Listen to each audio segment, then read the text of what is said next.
because he's had a lot of inattentive issues. Uh, Like earlier this week, he screwed up $1,000 ticket, and yesterday he quoted somebody the wrong size wire, and that could have been a huge profit loss for the company oh yeah. because he just wasn't paying attention to what he was doing. Okay, so you definitely need to write up at that point then. I mean, that Yeah. could be 3 write-ups depending on your company and the policy. I don't know.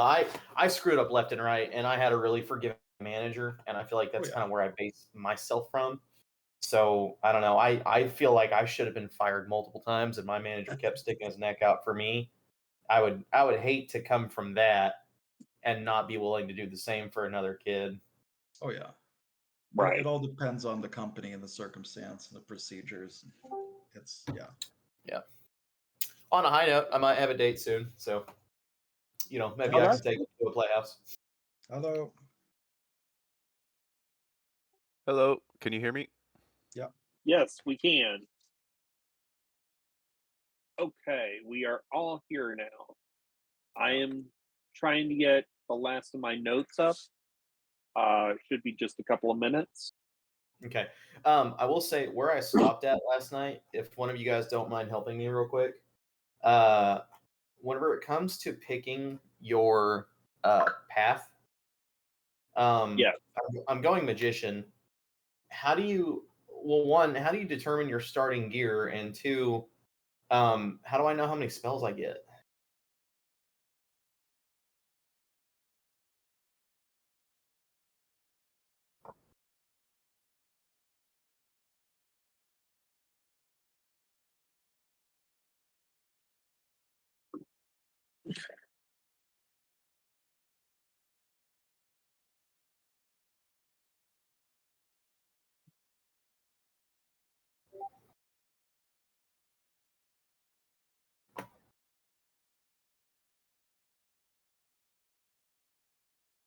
Right, a tradition.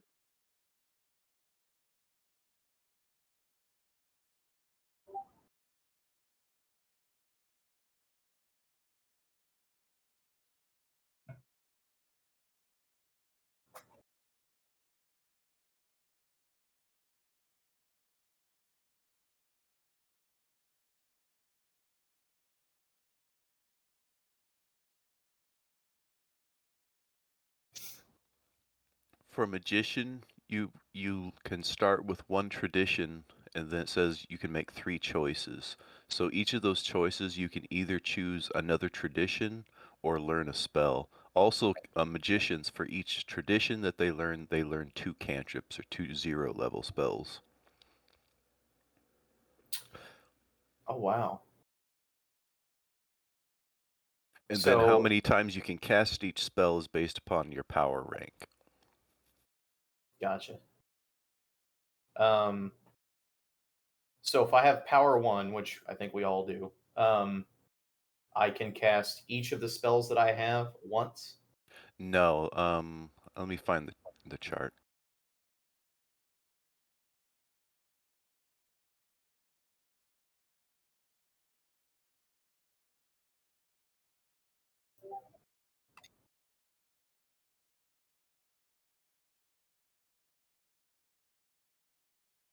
No, there's a limitation on those. Let me put this chart up.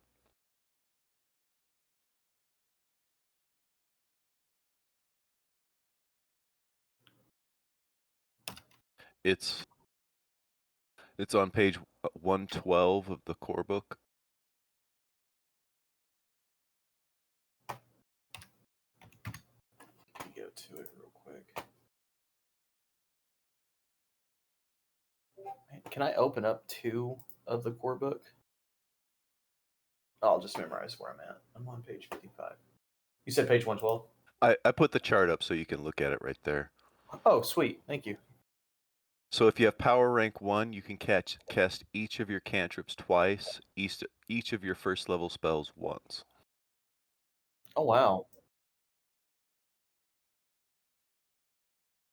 Thank you, Tim. 112, 112. Okay. So if I were to just go with the battle tradition for now, I would get 2 cantrips, and then if I were to pick battle tradition 2 more times, I get 2 first level spells as well.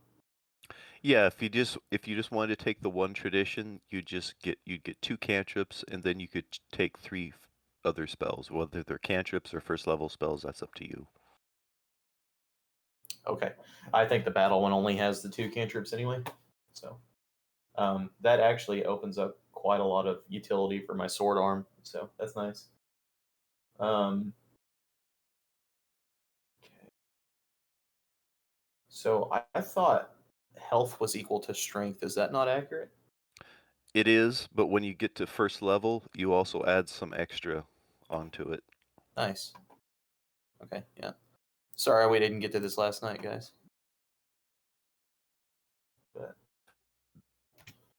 There are more battle spells in occult philosophy. Yes. yeah, I have that open. That's how I found the battle tradition. So, and that's where I'm getting most of my spells because I think a lot of them are really awesome.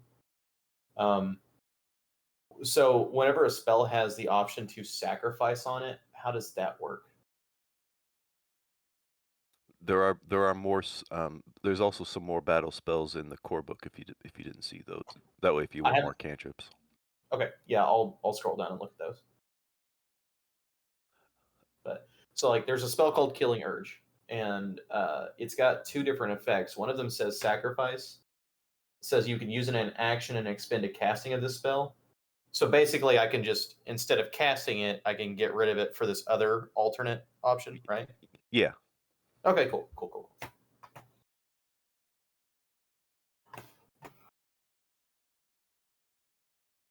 We'll give you just a few more minutes to finish up your character.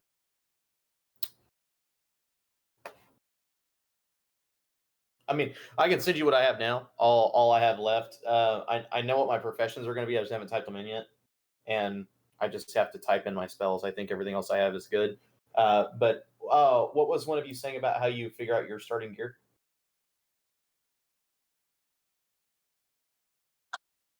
If we rolled for the starting gear, let me find the page that it's on. I saw the rolling list. I didn't.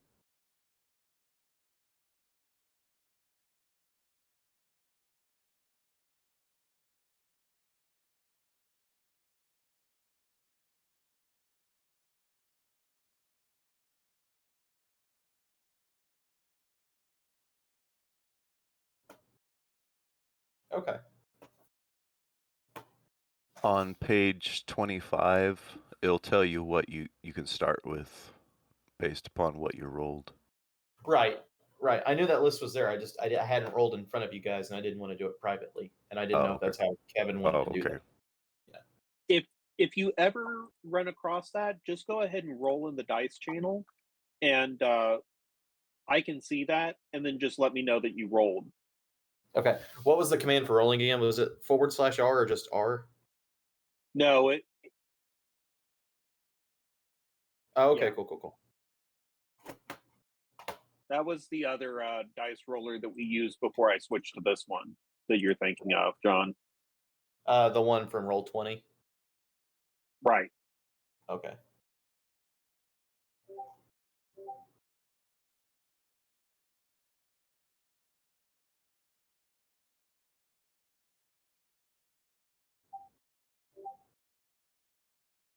Okay. I was playing around with some of it last night, just at my desk, looking at the list of like odd items and stuff. And I ended up with a box full of body parts, and I was like, nope, don't like that. Come on, they could be mechanical body parts. Oh, was that your interesting thing? Yeah. But okay, I am poor. Yeah, one of them is a bag of 2d6 rocks, acorns, severed heads, or yummy acorns, or yummy mushrooms.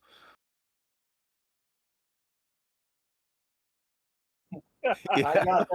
I got them mixed up. They're yummy heads.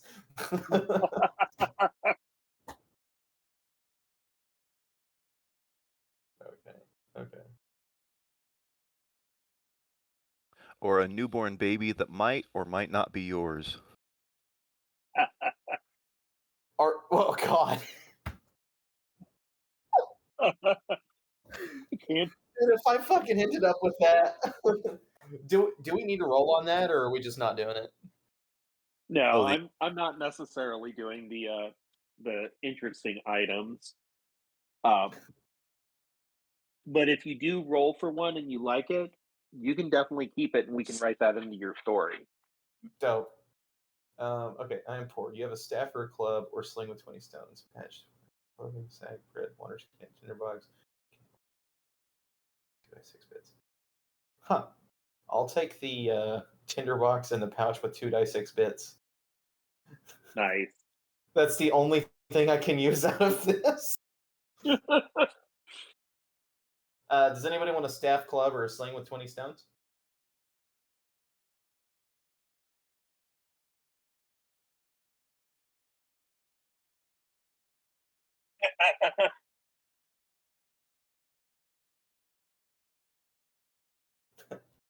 I'll tell you what. You guys can have all of my items out of the poor list. I don't need any of them.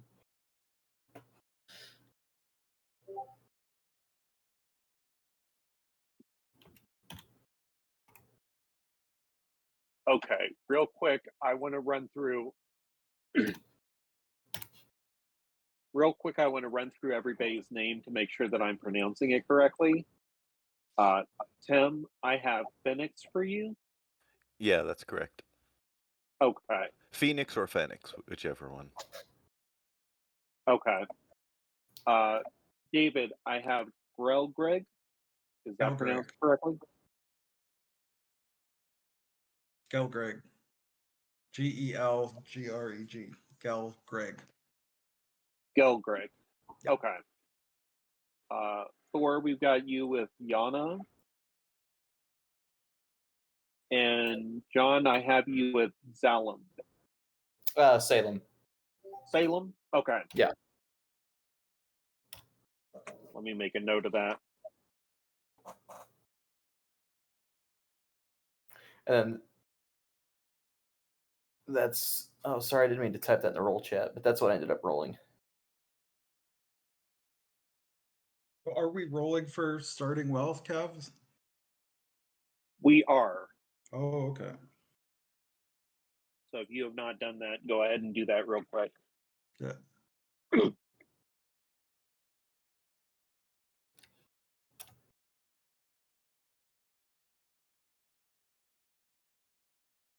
Just our starting equipment and such.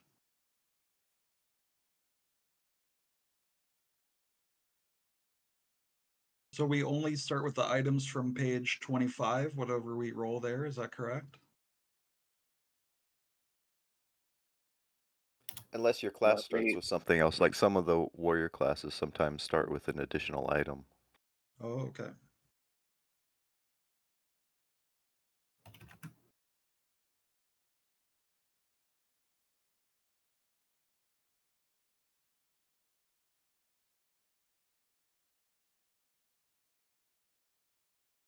What's an academic aura of knowledge? Where'd you see that at? Languages and professions. You read all languages and you know how to speak. In addition, you add one academic area of knowledge of your choice. Oh, it's probably just an academic profession. Oh, So cool. if you So go I to get if you go to 3 professions, Yeah. yeah, everyone should get a third one by the time they're first level.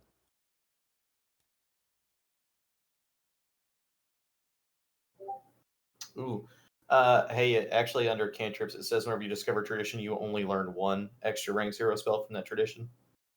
But if you're a magician, you have a special ability that gives you 2. Yes. Yeah, if let's see, under level 1 magician, you'll see where it says cantrip. It says when you discover tradition, you learn an extra 0 rank spell from that tradition. Okay. That's only for magicians. Everyone else only learns rank 0 spell. I'm stoked, dude.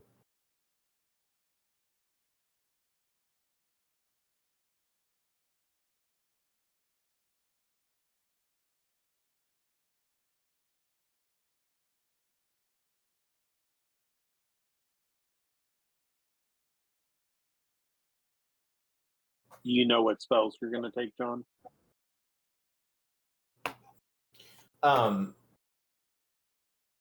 Half of them.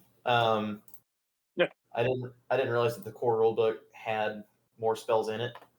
I thought they were all coming from the occult. Ah, okay. Let's see here. Off the top of your head, do you guys know where the spells start? Give me just a moment. Let me pull up my PDF.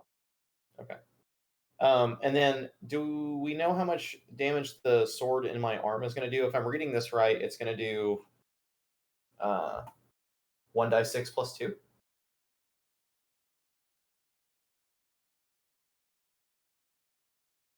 Yeah, that's probably pretty accurate. Okay. The battle Okay. spells are also on 118 in the core book. You're awesome. Thank you.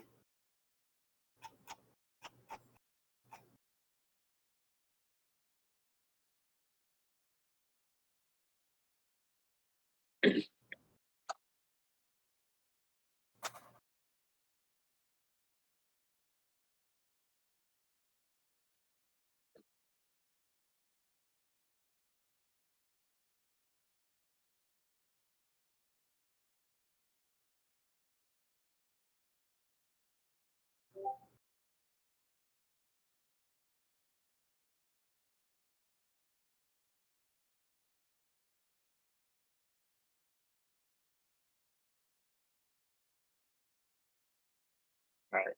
I'm going to give you till 7:30, and then we're going to go ahead and start, John. Yeah, I think I'll be ready. Hopefully before then. Okay. If we're rolling for starting equipment, I think I have a club and 4 copper coins. Yep. That's about starting equipment for Shadow of the Okay. Demon Lord. House Victorious has really set me up to represent them properly to the Half King here. Yep.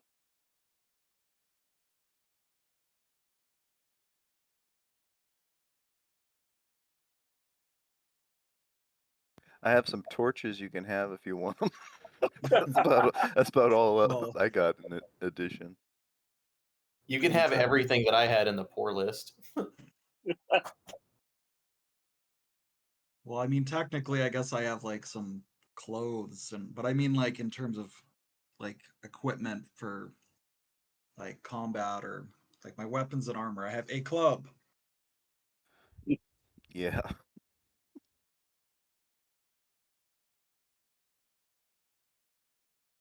But I did want to ask you, Kev, just for some more information on the troll blood.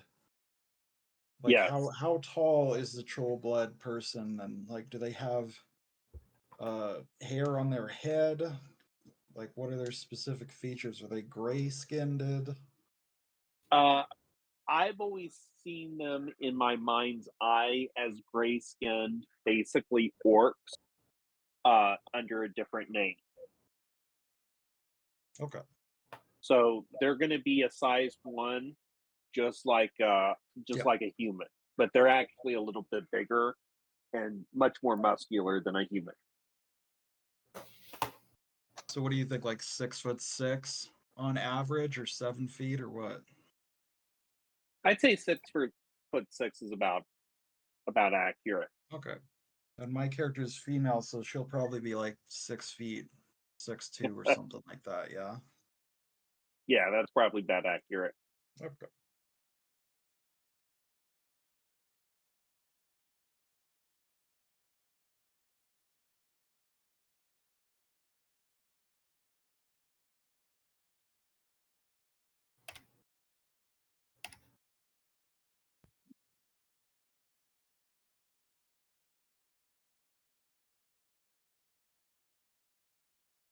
Oh man, this character sheet is not big enough for all these spells.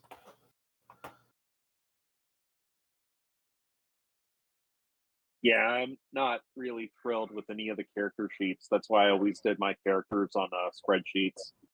Gotcha.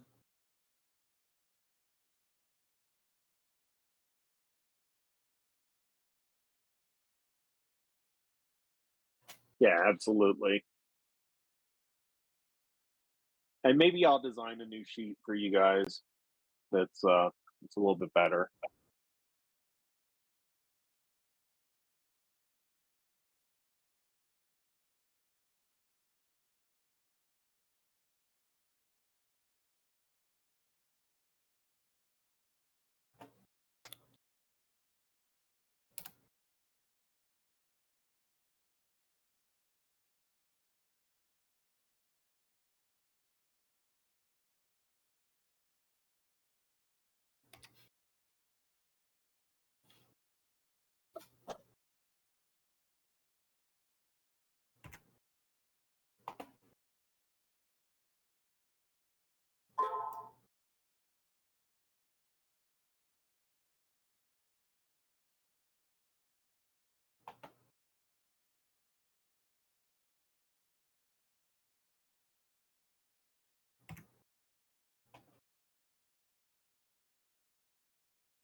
Sometimes whenever I right click to copy something, it just doesn't.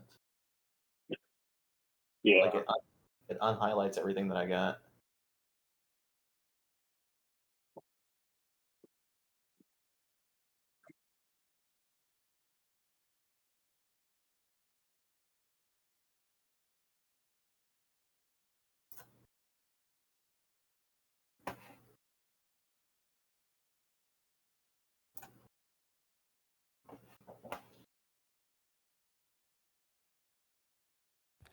Kevin, did you see the minor thing that I rolled?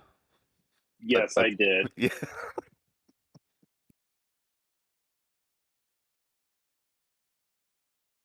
Kevin, you do not have to give me that item on the odd table or whatever.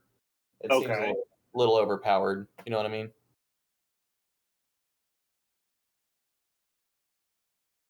What was it?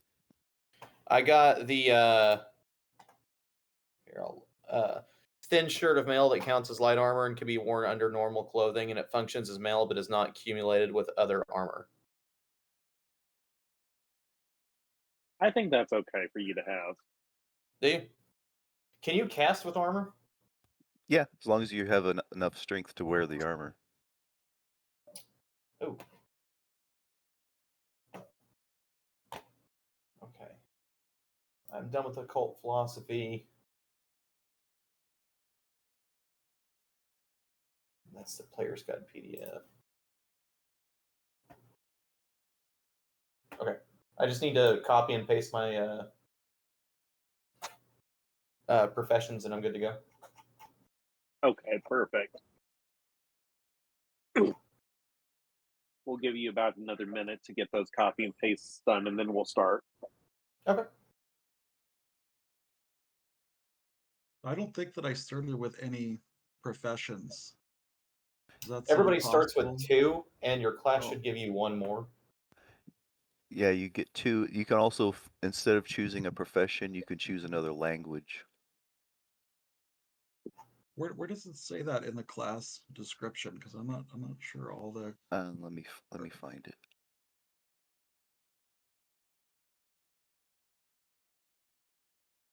Or even where does it say that you start with 2? Just so that I know. Yeah, let me dig it up real quick.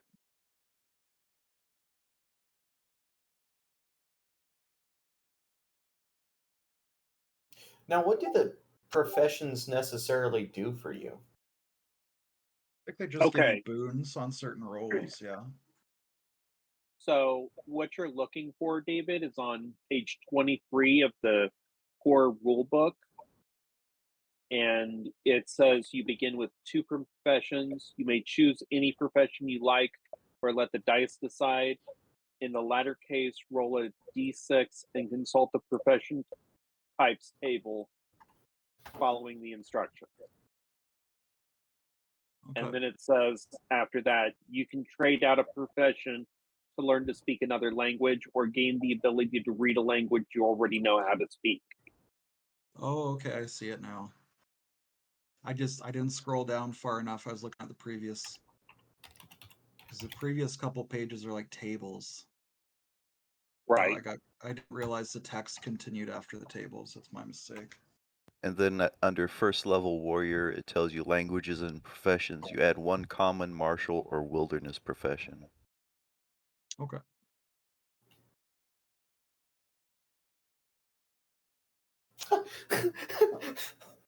Oh man, I've got my computer screen set up. One's on my left, one's on my right, and my character sheet's on the left. I'm reading the book on the right. I just looked over to martial professions, and I was looking for my profession. I looked back at my character sheet, went back over.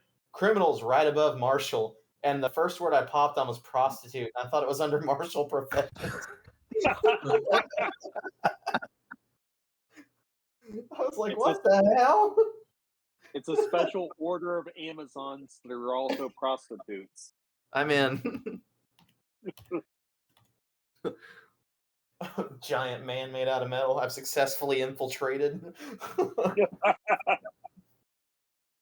Okay, it's 7:31. Let's go ahead and get started. Okay, let me save my sheet and send it to you real quick. Do you need it?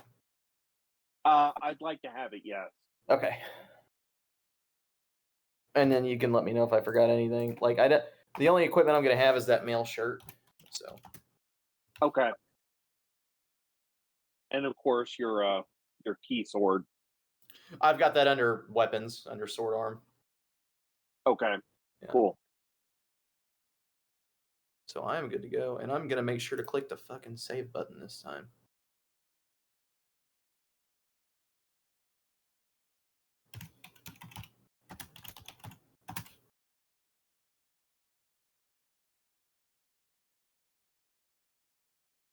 Okay. I'm gonna go ahead and get started. Now, Thor, are you streaming us tonight? Yeah, I don't mind. But since I'm sick, I'm not gonna be on camera.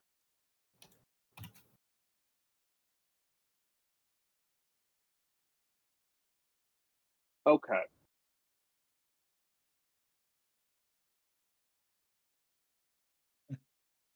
No, I don't mind. No, I'm good. Tim, how do you feel? I'm fine. I'll just leave my camera off. Okay.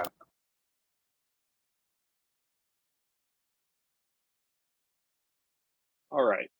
Church bells ring throughout the city. The old High King Faust is dead. His funeral is concluded and the will is read, and you are standing outside the Ewol throne, waiting to present yourself to the child, half King Codiem. A tall, horned elf opens the double doors leading to the audience chamber. He wears black leather armor, carries a lute, and has a patch over his left eye. He says, "Come inside! His Majesty is ready to see you." The will of Faust was strange. The High King split his kingdom in three. Mergem commands Western Viridia, Codiem commands Central Viridia, and Ankor controls the treasury and through it Eastern Viridia. Sure.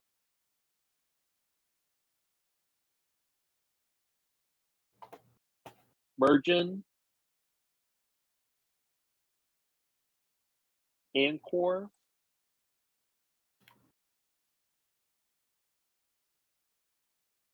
and the third one is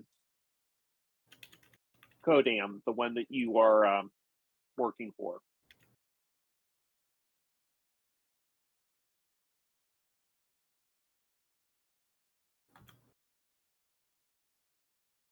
They are his three children.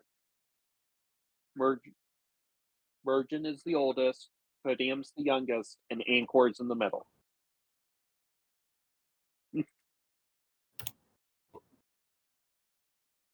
You enter the Ewol throne room where the child half King Codiem waits. The throne room is extravagant, with complex banners along the back wall, scones with flames, and lush rugs lay across the floors. Codiem and his queen Goel, a dryad from Kinsora, await atop a raised stone platform. The king is indeed a child. He sits cross-legged on his throne. He has light blonde hair and dark brown eyes. His crown doesn't fit and sits crooked on his head. Who comes before the half-king, and where do you hail from?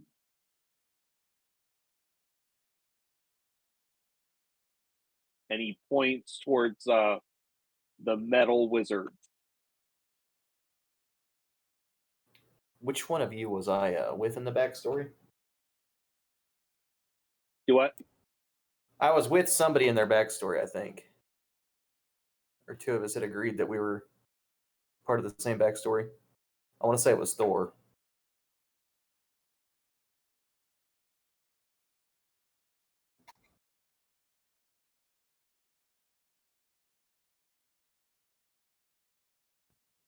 Goddess. Yeah.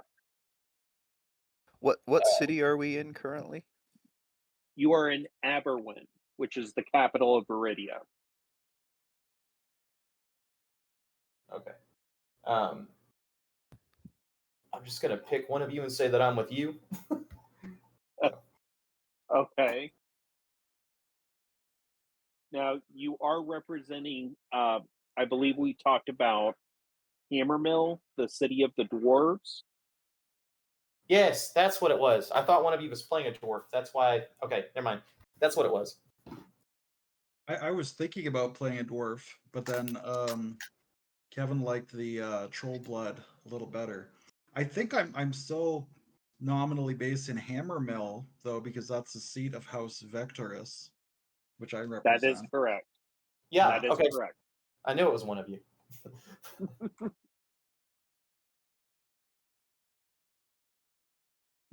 All right, I'm so not very- the king gestures towards you.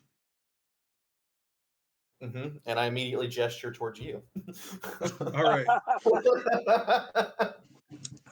So my character is a large female troll blood. So she's about 6 feet tall. She's very like thick and muscular. Kevin, what would you say a representative of House Vectorus would be wearing? Like, it's just red leather clothing, like riding leathers, essentially. Yes. Yeah, and she has a large spiked club at her side as well. And she will step forward, and through this mouth of teeth, she will kind of growl as she addresses the king. And she's trying to be very eloquent, but it's perhaps not her forte. Okay. And she says, "I am Gelgreg Iron Snarl, lately of Hammermill, representing the proud house Vectorus and her mother matron." And she'll kind of drop down to one knee and bow her head as a show of respect towards the half king. Although as she's speaking, she's actually looking at the queen, at Queen Guil, and you would know that House Vectorus is notorious not only for being a slaving house, but also for being matriarchal. So it would make sense that she's looking at the Dryad Queen, although she's talking nominally to King Codiem. Okay. The king replies back, "Will you swear yourself to my crown and sword?" And she'll look up, this time making eye contact with him. And she says, "I do so swear, as I have been sent by House Vectorus to put our oath to your steel." Very well. So it takes me a second to catch on, but I will copy him. I'm only 5, so a lot of this is new to me. So But I do basically copy his mannerisms and motions, but a half second later because I'm watching him more than the king and queen. Nice. And Yeah, what's your that's cool. character's name and description, Obi-Wan? Salem, like the Salem town, but with an X instead of an S. And I am 6'6", made of different types of iron and steel. I look like I've been forged by multiple crafters, so I have different types of metal work like styles. And I have a blade grafted to one of my arms, and I only have one large slot for an eye, which emits a faint glow. So are you all like one color? Like, are you all steely colored, or do you have some copper bits and some gold bits and some brass? My outermost layer looks kind of like a flushed out brass, but I have a lot of dark steel underlayers and stuff. I have a kind of a basic picture I stole offline. I don't mind sending to you real quick. Sure.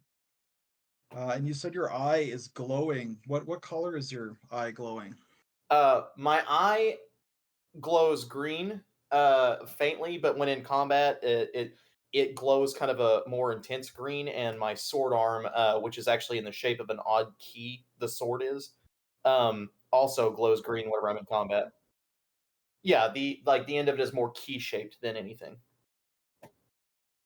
And now that's in addition to your other hand, right? It's not that you only have one hand, it's just that you have a blade attached to your other arm. Correct. Yeah, I, Okay. I have a hand underneath it, which could be used for holding stuff, but more or less the sword goes over my hand, and it's the sword's on my left arm instead of my right, so I'm still able to shake hands and do primary functions. But when fighting, I am a left-handed swordsman. Right. And is Zalem like symmetrical, or do they have like one arm longer than the other or bigger? Actually, the picture is going to show you all of that. So where let's see your group. Kevin, where would you like me to post my picture at in the group? Go ahead and post it at, if you could, OOC chat. Okay.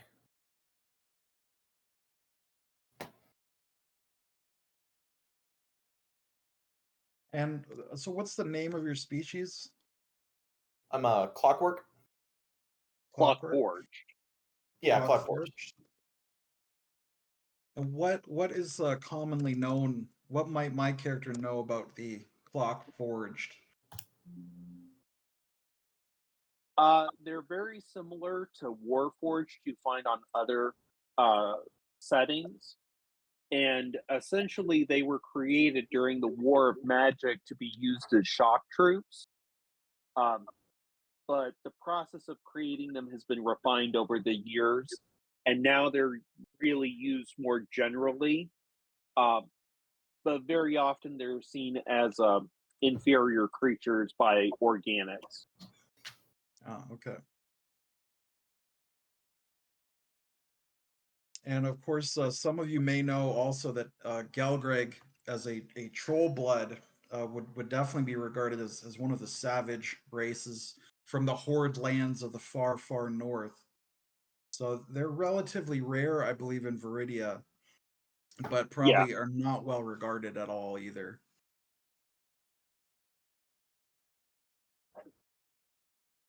The horde lands. Yeah, I'm not. I They're have not. a I don't I think have a they're on the larger map that map Kevin that sent. yeah, I've got another map that I haven't quite finished yet. Yeah, and so That it's shows quite far away, but it's known to be somewhere in the north. yes. Okay, Codiem looks to the mechanical being that is mimicking Grelgug. I think I mispronounced you there. I apologize. Galgreg. And he says, "What is your name?" I am Zalem. "Will you swear yourself to my crown and sword?" I do so swear. His eye turns. He begins to look at other the others among you. He points towards the elephant man and says, "And who are you, and wherefore do you come?"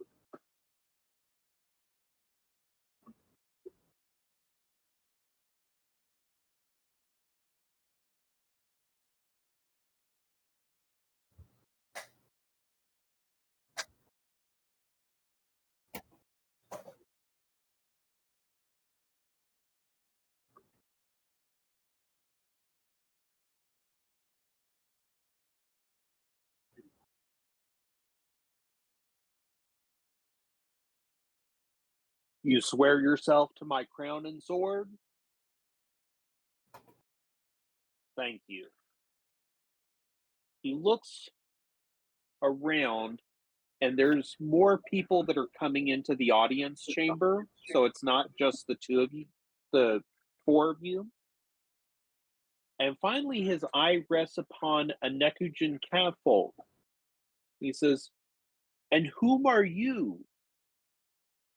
So Fennec steps forward and he bows very gracefully. He's a pale furred cat man with bright golden eyes. You notice that his clothes are very mismatched, just like very very fine clothes, but they're like clothes of this style and this style and this style. They've all been put together like either he got them on sale or he acquired them.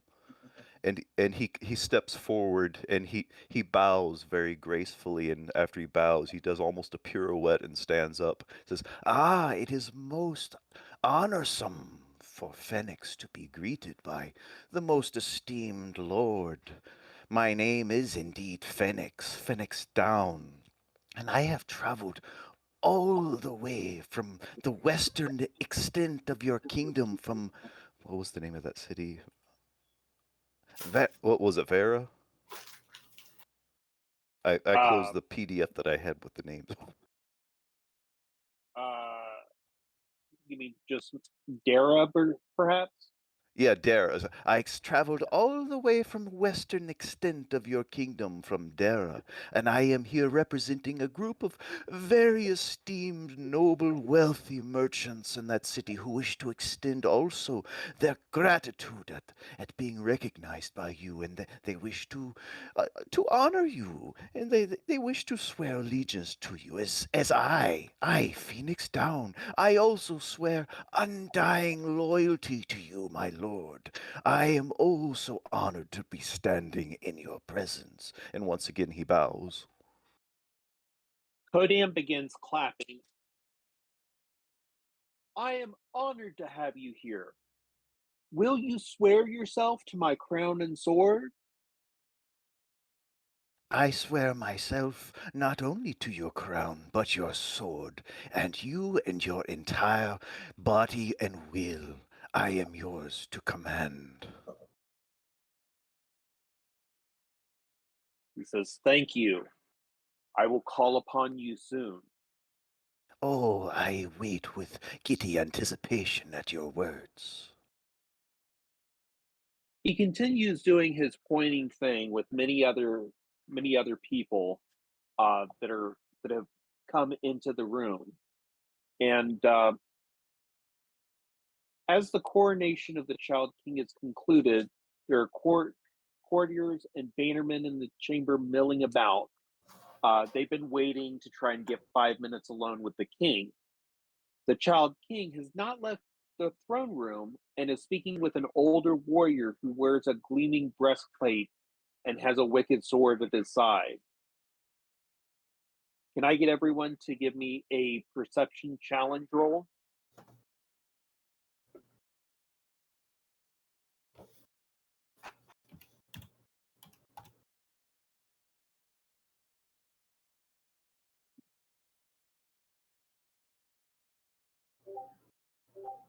I got a 15.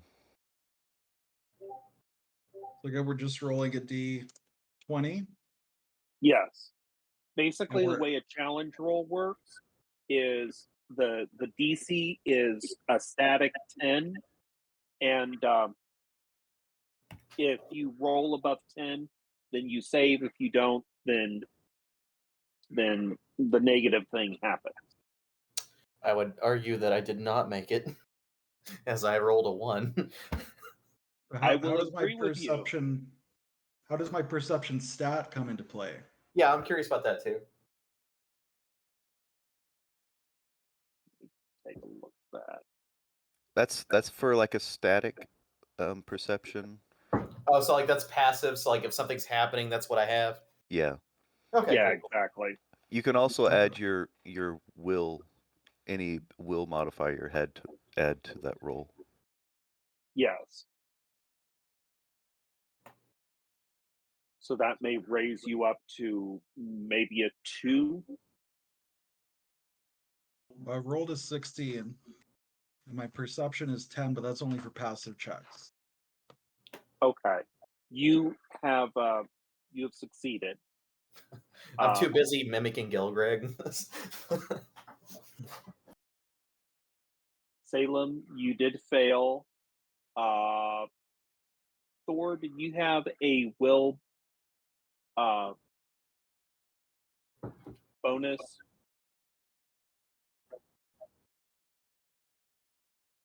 Okay.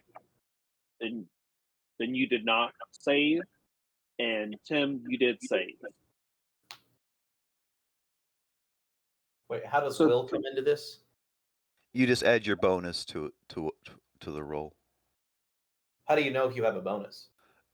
Every point above 10 is a bonus. So if you have 11, it's +1. If you have a 12, it's +2. I did not realize. Okay, thank you. Oh, okay. So if you have below a 10, do you actually get a negative? Yes.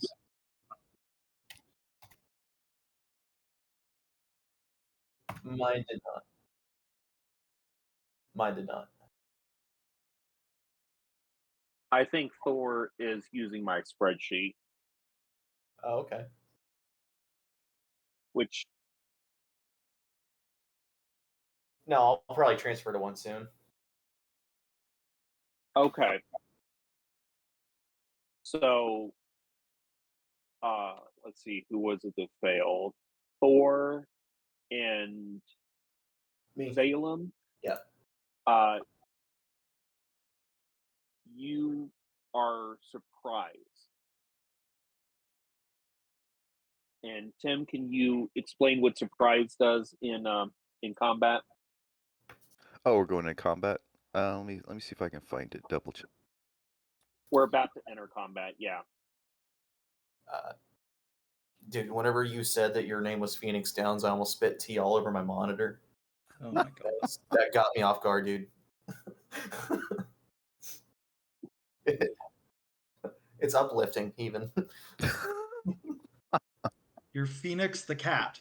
Yeah, Phoenix the cat. Oh, God. Not to be confused with other famous Well, cats. Phoenix the cat, but yeah. Yeah. I'm sorry, my PDF is freezing up to roll. I'm actually excited to be developing a personality as a 5-year-old.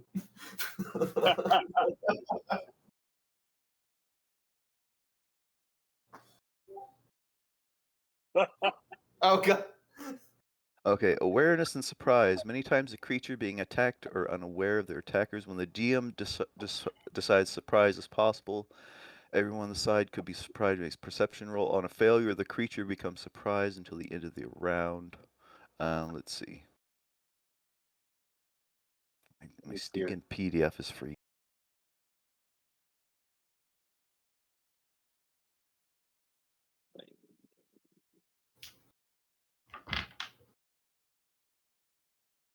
I'm trying to bring it up as well, Tim.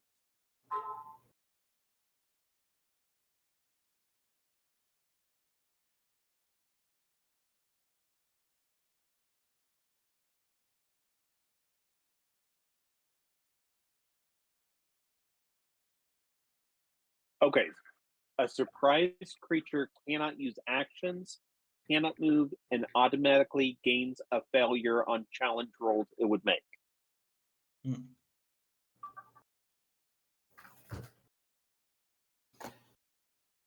Ouch. So that's going to be your first round of combat, the two of you who did not make the save. The two of you who did make the save notice that a magic user is clutching his staff tightly and is fiddling with an object in his other hand. He also has a dark dagger on his belt. Suddenly, the strange man yells out an incomprehensible uttering and throws an object on the floor. It explodes with a flash of magic, and a disembodied hand appears. The thing is grotesque. It is a disembodied hand with white bone jutting out of the backside. The thing's skin is leathery, and its fingernails look like claws. Slowly, the hand stretches and begins to crawl towards the half-king. And we are now in combat, so I will hand the reins over to Tim. What do you want me to do? Just run the combat. Oh, okay. So, for everyone who can take an action, you can decide if you want to go fast or slow. And you choose that at the beginning of the round. Well, I think I'd rather move fast and try to interpose myself between this hand and the half-king.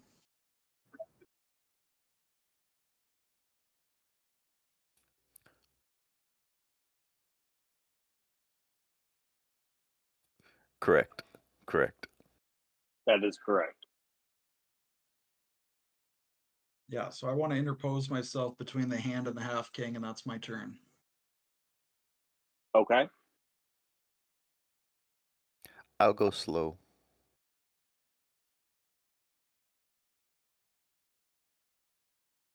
What are you doing Okay. with your slow action?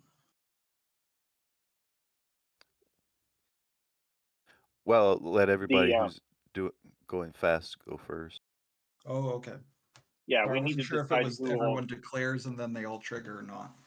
Yeah. Yeah, we all declare first. The animated hand is going to go fast, and the magic user is going to go slow.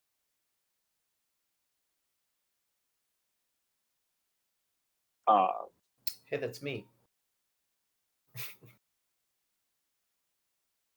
So let's see, where are we at here? Okay, players always go first. Tim, I know you said that you were going slow, and you said that you were going fast, Yanni? Yeah. Yana? So let's go ahead and start with the two of you, and then we'll go ahead and do the monsters round. That's going fast. So Well, I'm you just guys, moving. That's all I can do on my turn. okay. So we'll go ahead and have him go first, and we'll have you move, and then Yana, it's your turn.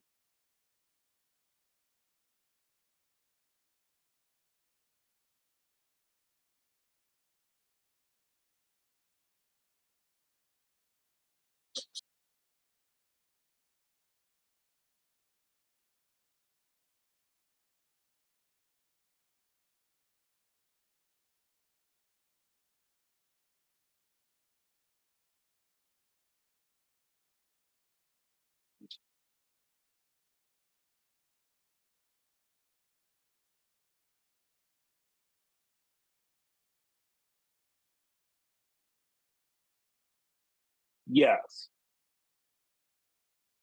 he is. Well, he hasn't cast a spell yet.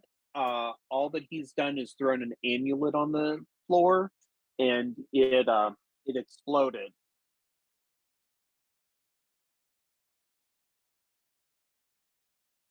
Definitely spell-like, but not technically a spell.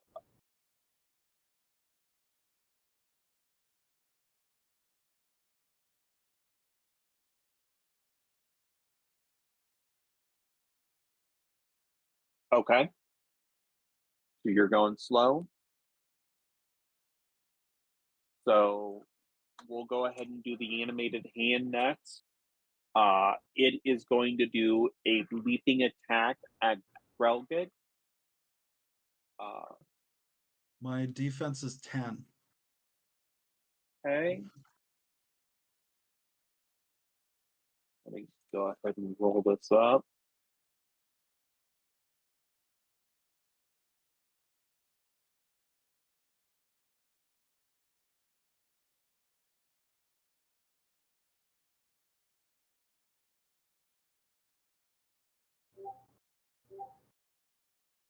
Okay. An 18 is going to hit, Right, big time hit. and that is going to do a whopping 1d3. Ooh, 3 points of damage. I got 13 health points total, so it's a pretty solid hit, but Gelgreg is still in the fight for sure. What does that look like? Does it like grab me around my throat or? So basically what it looks like is the thing is kind of crawling along the floor like the thing, and it just kind of stops, rotates around, uses its back two fingers, and it just leaps into the air and tries to grab you by the face. It succeeds, and so it's basically like fighting with you right now. All right, so I got Kerry Von Erich's Iron Claw locked on me here. Yes.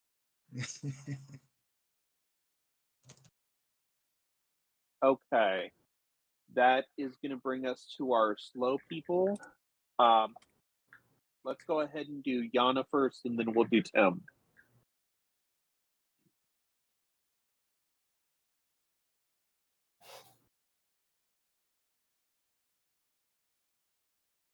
Probably the one with the face hugger would probably be better.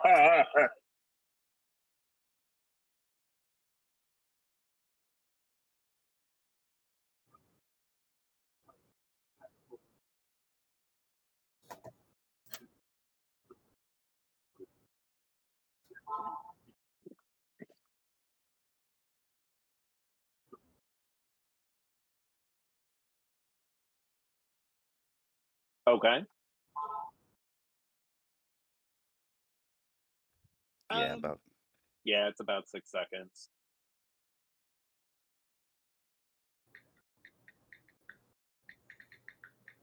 Yes.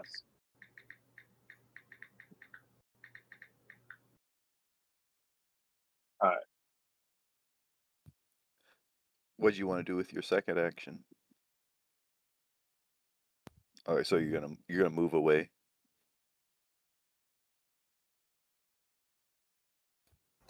Okay. Okay. That brings us over to Phoenix. The Phoenix goes, "I, Phoenix down, will save you, your majesty." I'm going to run across the room towards the magic user. I'm going to leap at him and try to claw him in the face. Nice. Do it.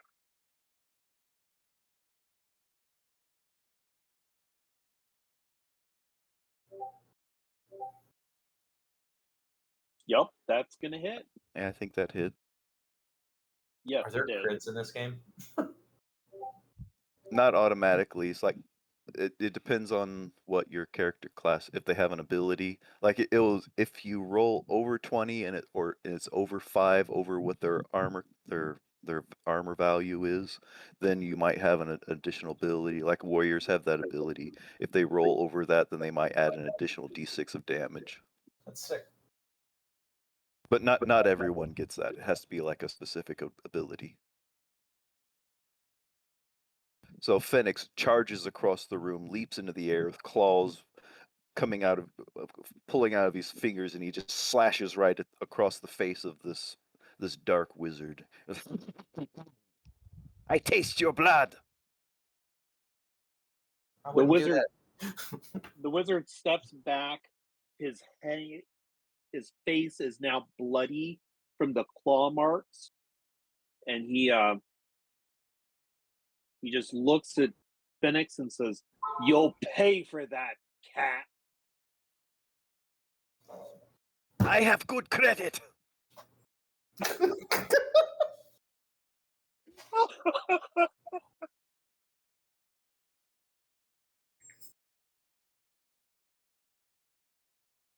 Yes. Oh, that's good. Okay. I believe that's going to be our first round of combat. Well, the wizard, he went slow. Oh, yeah, that's right. He is going to, because the catfolk is right there, he's going to take his mighty staff and try and whack you with his whole +0. Oh, and he managed to hit. Ooh, that surprises me.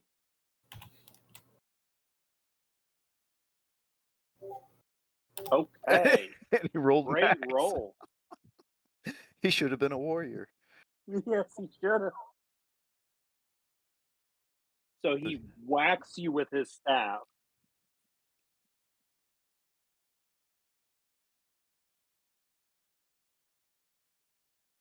Oh,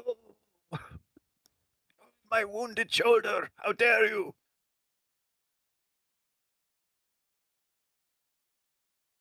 Okay. That should bring us to the beginning of combat again. Who wants to go slow and who wants to go fast? I will go slow Go once fast. again.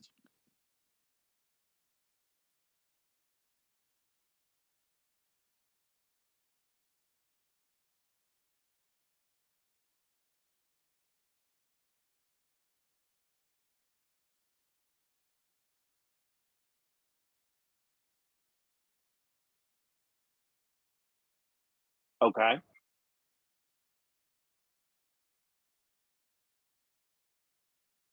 Okay.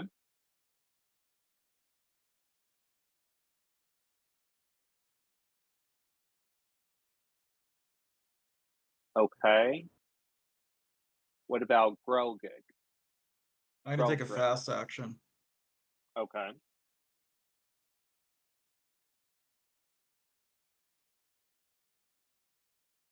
So I just want to like grab this hand that's on my face and just try to throw it across the room.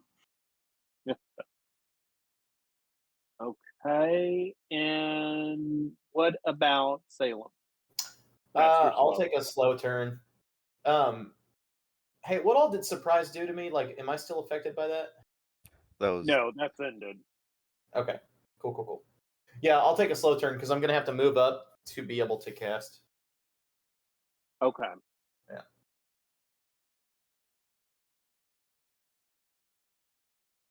yeah. It's just for the one round. Yeah. Unless there's some other thing that causes something different, but generally speaking. So surprise just basically negates the round, right? For your character. Yeah, essentially. Okay, cool. But yeah, I'll take a slow turn. Okay. The wizard is going to go fast.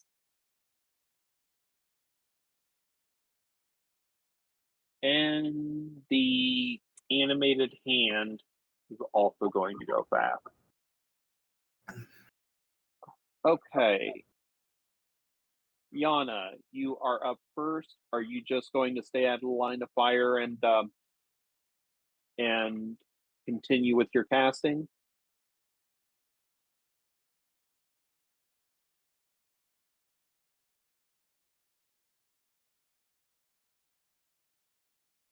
Okay, and remind me, what is your spell doing again?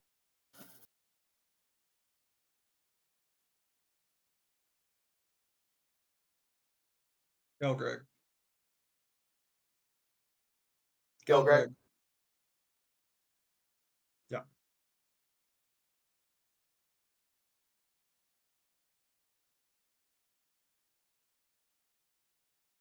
Oh, perfect. Okay. Holy cow.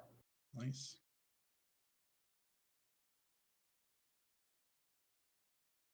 Okay.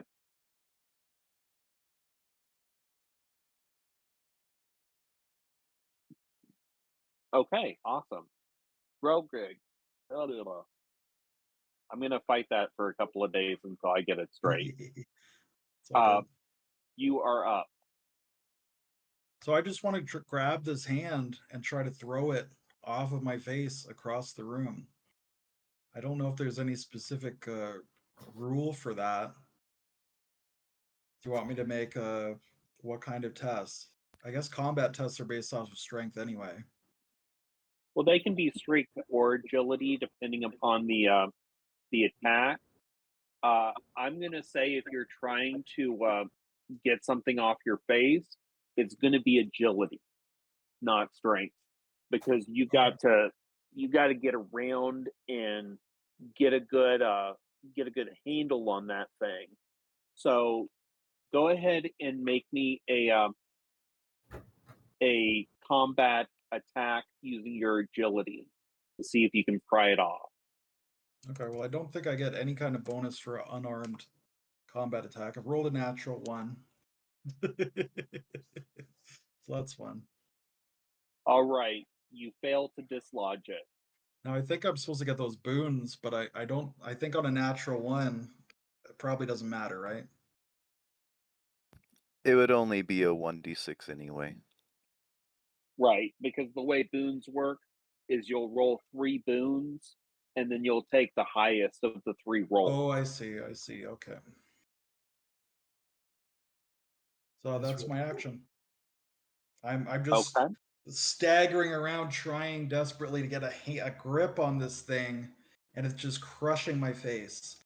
And blood is starting to stream down Gelgrig's face. And she's just gritting her teeth. Maybe she's even trying to bite it, but that's not really accomplishing anything. So she's just getting her head crushed. Okay, the magic user pulls out another amulet and throws it against the wall, and another animated undead hand appears. Damn you in your hands. I've got many hands!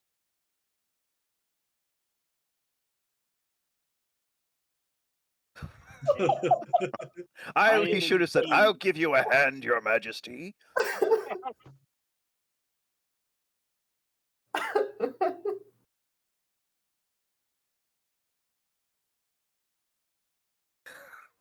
Absolutely. Okay, so that is the Arcane Rebel. There is now 2 animated hands. One is not going to join combat until next turn. The other animated hand is going to release Grombeck and begin scurrying back towards the Child King. And that brings us to our slow. Phoenix, you are first.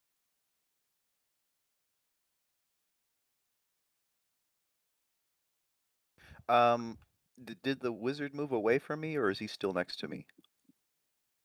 He's still next to you. All he did was throw a amulet. Okay. He threw hands. Yeah. So once again, I'm going to claw him, but I forgot to use my rogue ability of trickery last time, so it adds a 1d6 boon to my attack. Okay. Totally do it.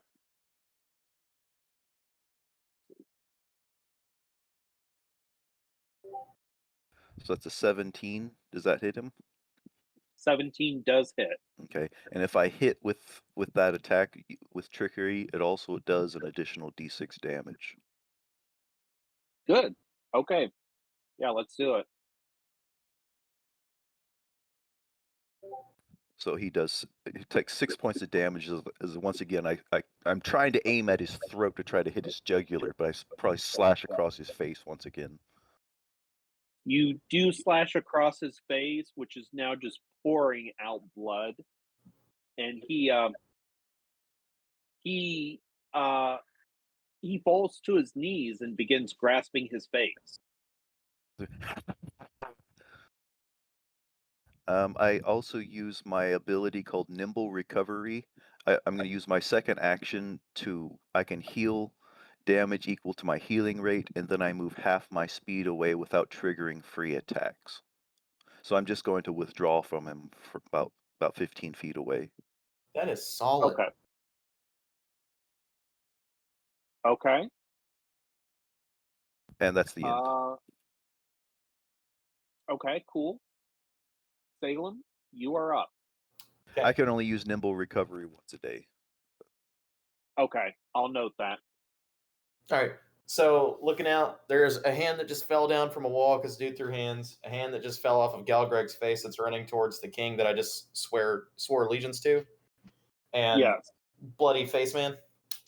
Yes. I am going to rush the hand. I say rush. I'm gonna move up to the hand that's moving towards the king. And I am going to use my mighty attack. Okay. So as part of casting a spell, you make an attack with a weapon. Make the attack roll with 1 boon, and you can use intellect instead of the attack's normal attribute. On a success, the target takes 2d6 extra damage. Okay.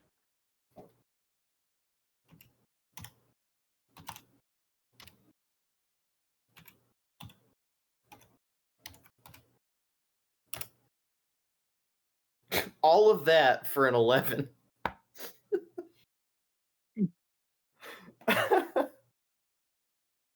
Well, an 11 does not hit. Beans. Okay, it's all good. You were close. So what you see is this mecha-looking robot Clockforge who has a sword built into his hand, tries to chop this this animated hand, and it just scurries out of the way. That hurt. The pride. Okay.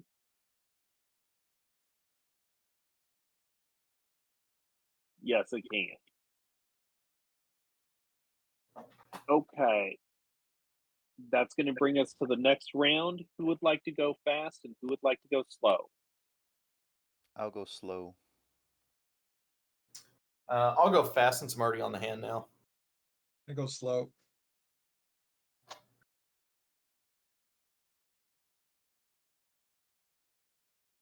You're going slow? Okay.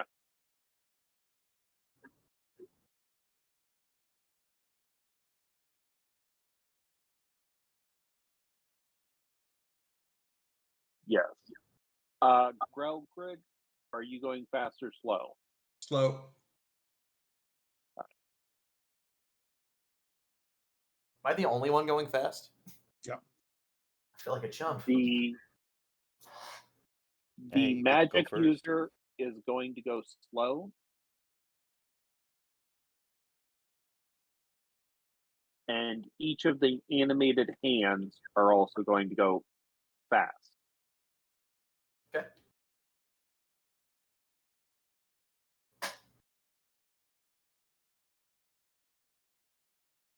Okay. Salem, you are the top of combat. All right, sweet. I'll go ahead and expend my Killing Urge spell slot. So I sacrifice a spell, and I'm going to use Intellect to roll. I'll have no boons, just 1d6 extra damage. Okay. And I will miss again. What Woo! are you doing, John? Smacking the floor. Well, they're tiny little hands. Wait, did you have a boon on that? No, I don't think I did. Okay. Okay, that's going to bring us to the wizard, who is going to stand up. Oh, I thought he went slow. I have him as fast. Oh, okay, so okay, I may have okay. said that he's slow, but he's going fast. And he is just going to stand, and that's his action. The animated hand that is sparring with the metal guy, it gets one step closer to the king. It'll be their next turn. The other animated undead hand is going to make a leaping attack towards Yana.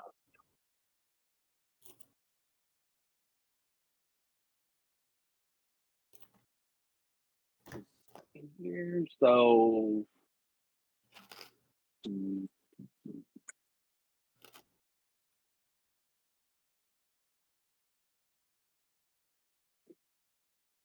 it'll be 10. Isn't that right, Tim? Were you the Gear Forged? No, he's the elephant guy. Oh, you're the elephant. Oh, okay.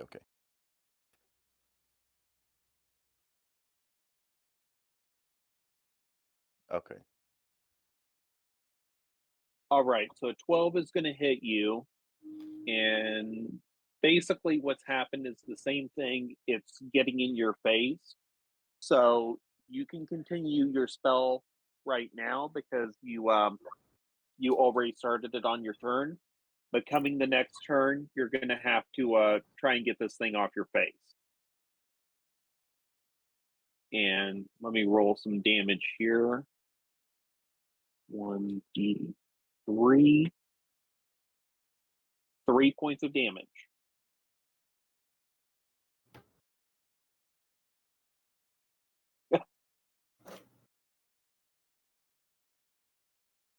Okay, and that is the animated undead hands. So, Phoenix, you are up.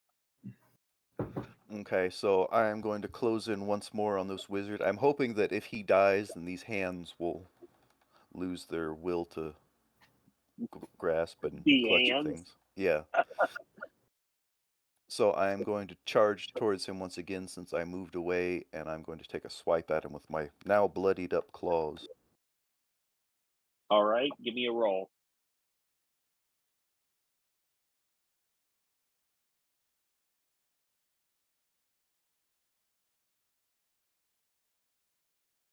That is definitely going to hit.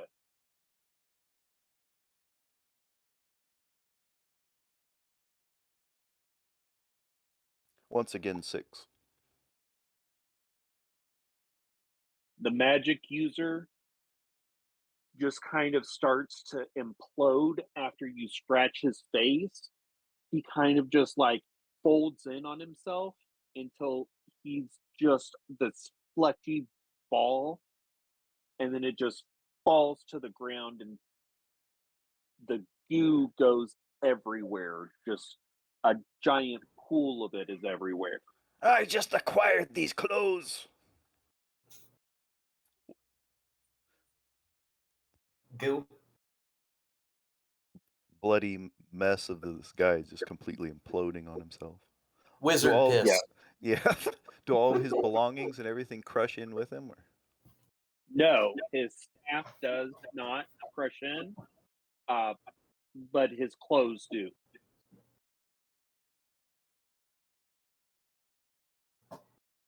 Now, the 2 hands do not disappear.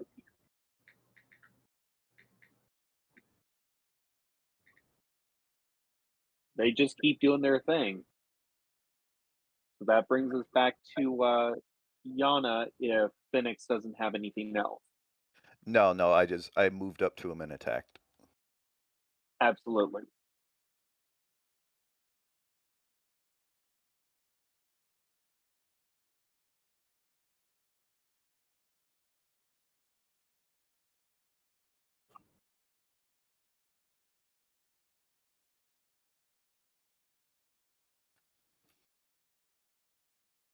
I'm going to go ahead and give you a boon to your roll because I think it does.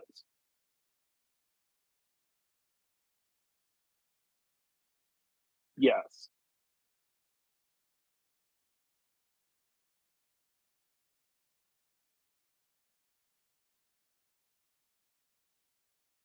That is going to get it off you. Yeah.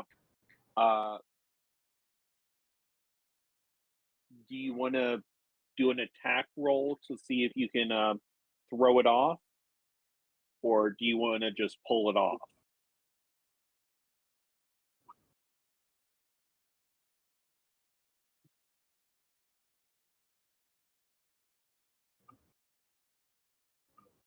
Okay.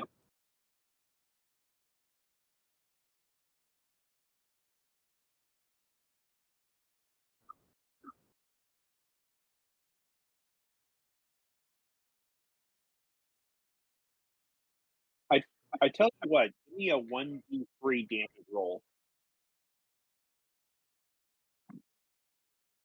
Did the one hand move away from someone? The one Yeah, hand. it moved from me and towards the king.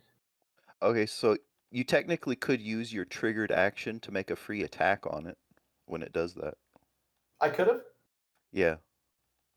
I did not realize. Yeah, because you have everyone has a triggered action. It's like it's triggered by something. It's just like a free action, but it's usually something specific.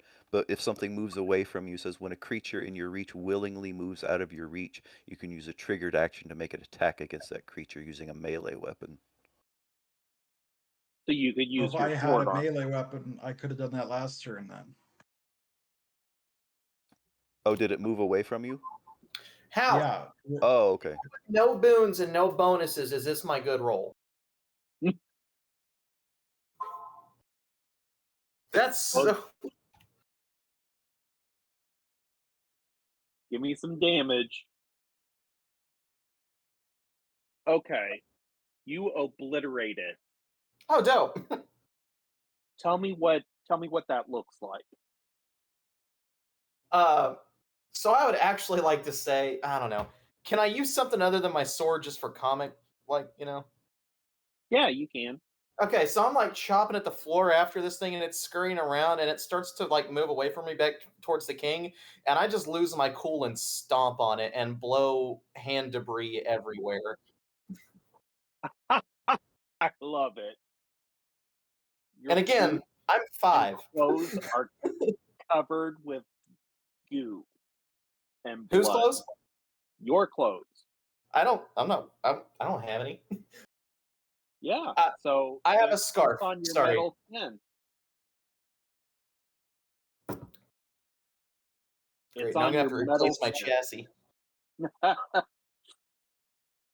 All right.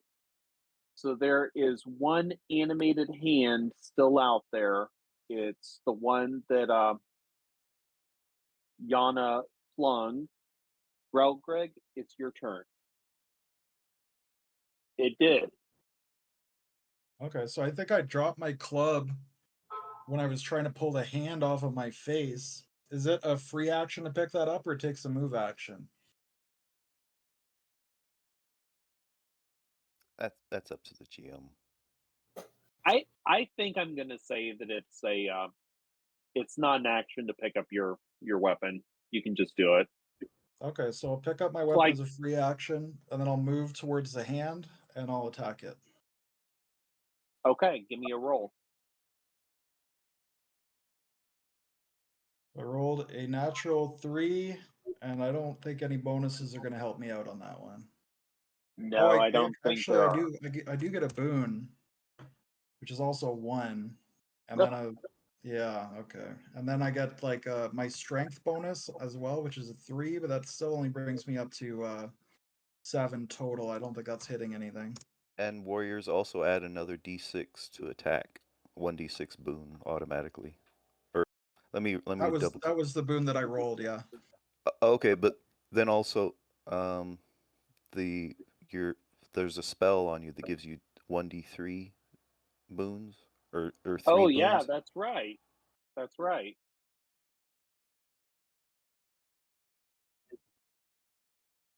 Yes, you did because you tore the thing off your face. Well, that one would have been a 1 anyway, so it doesn't matter. Okay. Okay, so do two more boons to see if you get higher than 1.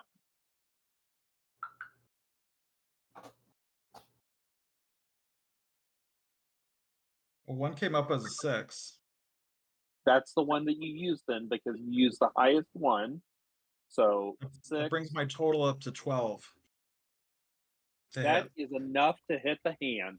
What? And yeah, plus your strength modifier. I'm not sure what that is. Yeah, I did add that. Oh, Yeah. okay. So is my damage for the club is a d6? Do I add my strength to that? Is that correct? No, it's just the standard damage roll.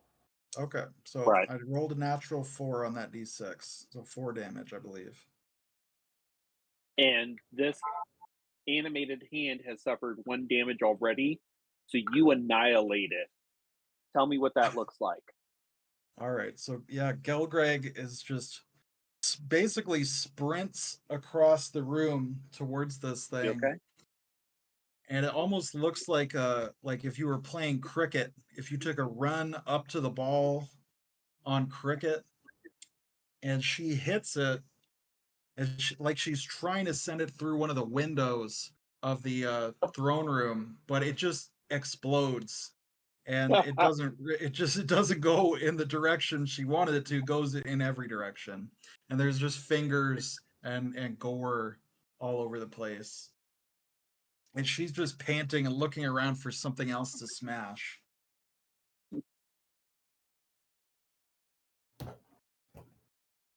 All right, that is going to bring us out of combat.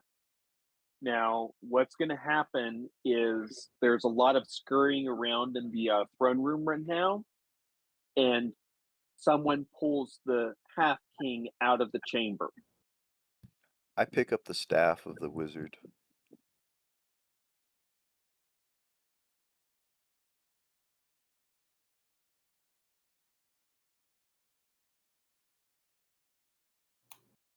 I'm like casually trying to scrape the bits of hand off the bottom of my foot.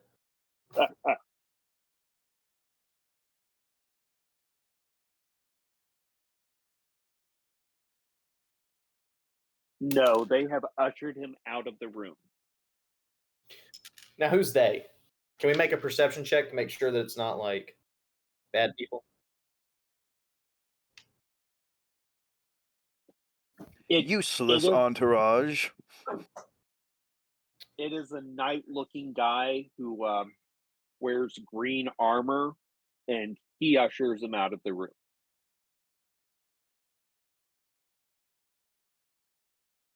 And about that time, the guy who originally brought you into the chamber, he approaches you, holds out a small metal orb that begins to float in front of him, and suddenly you can't hear anything. You can't hear insects chirping. You can't hear anything. And he says, "My name is Raska. I am the Half-King's fool. I have placed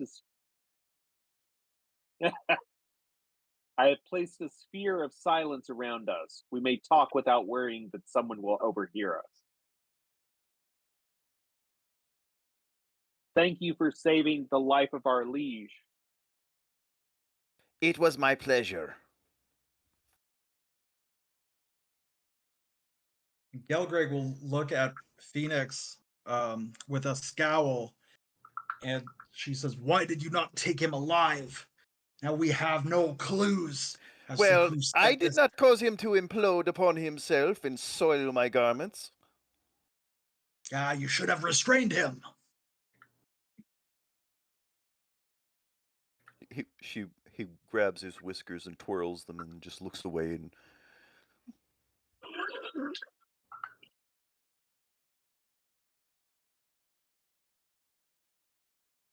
All right. Would you guys like to ask any questions of Raska? Rascal, does this staff look like it has any origin that you might understand or know? I present the wizard staff to him.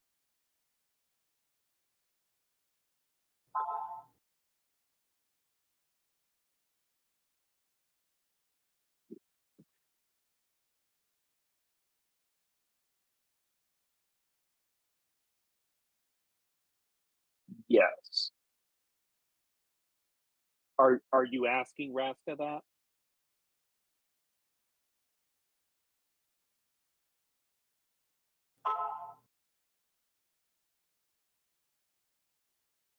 He smiles at you and says, "Yes, we have many trinkets here that can help you." He reaches into his cloak, pulls out a potion, and hands it to you.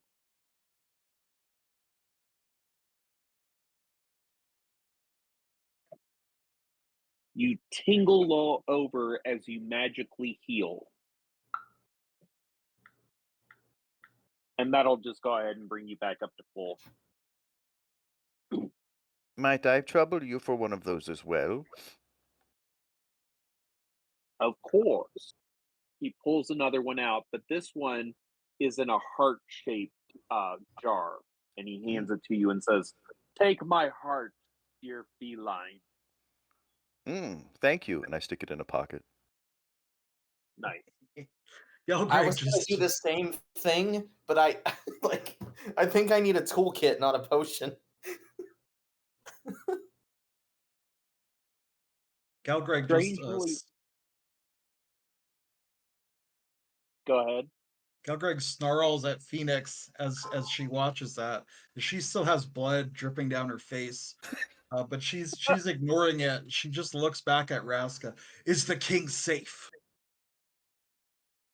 He is. And it's to your valiant effort that has come to pass. We did not anticipate an assassination attempt this soon. I need you to come to the Half King's private dining room when the bell chimes 7 times. He will be there to discuss very important issues with you. While he's talking, I'm gonna be looking at this staff. Is there anything about it that looks different, or is it just a staff? It's just a staff at first, but the more you look at it, you can see some sort of runic writing on it. If only I could read, I could see what these words mean.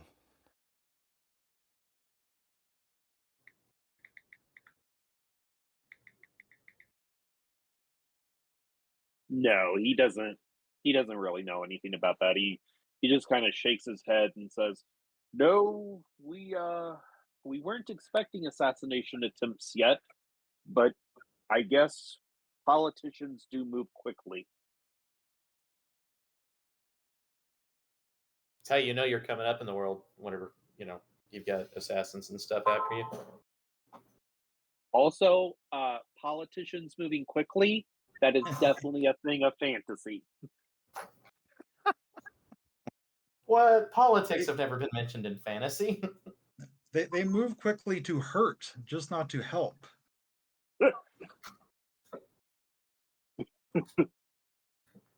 There's oil in that Hellgate dimension.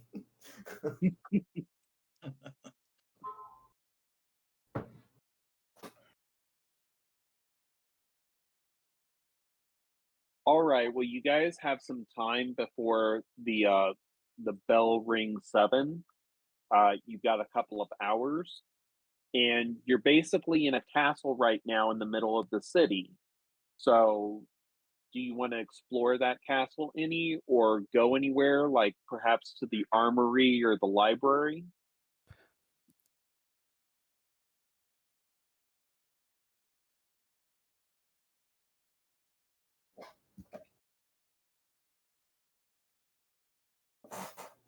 He is sealed off right now. He is in a completely different part of the castle at this point, surrounded by his most loyal soldiers.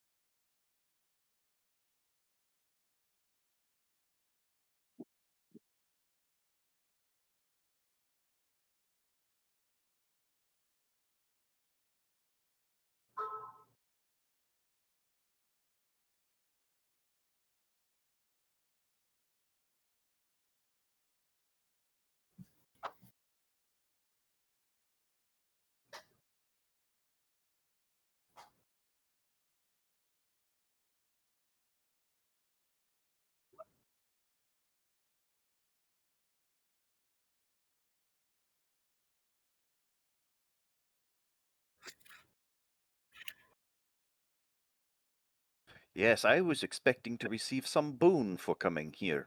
And here this small child is whisked away like a swaddling baby that needs to have his diaper changed. Drana, you should not speak ill of the dead. If the High King has made errors in his life, then they are solved with his death. This is very true. Death is the great equalizer.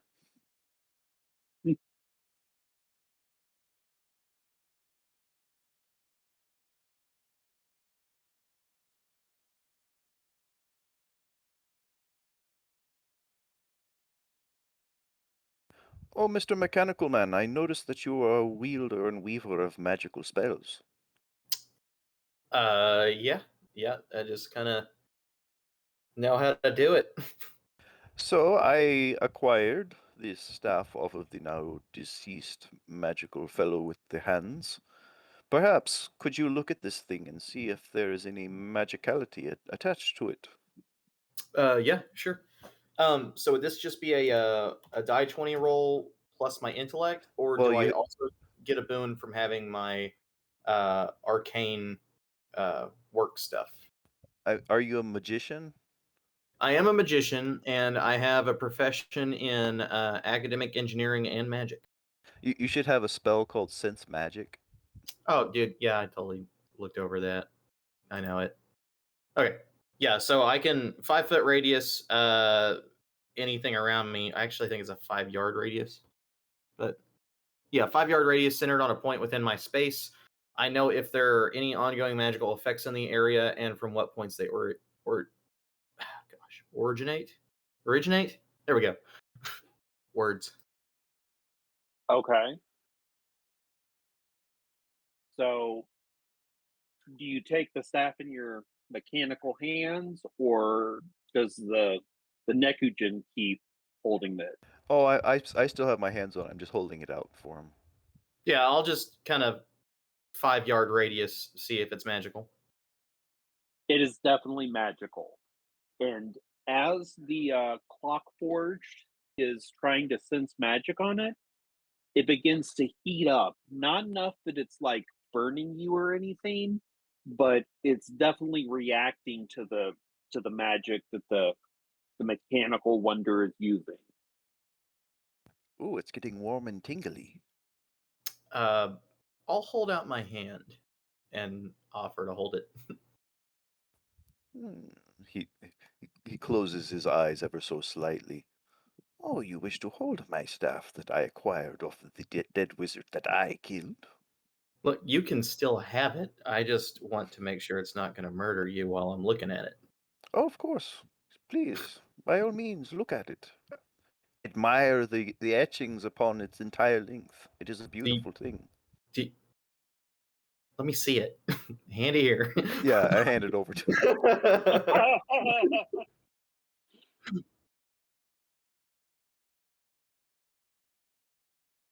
I actually know all languages as a magician.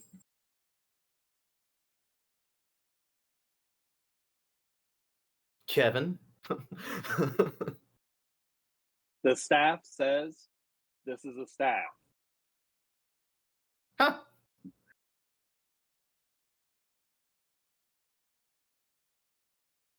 You've actually heard of staffs like this before. It's basically a training staff for new magicians. Oh, he's a whelp. Yes. He was not a great assassin. Obviously. Phoenix.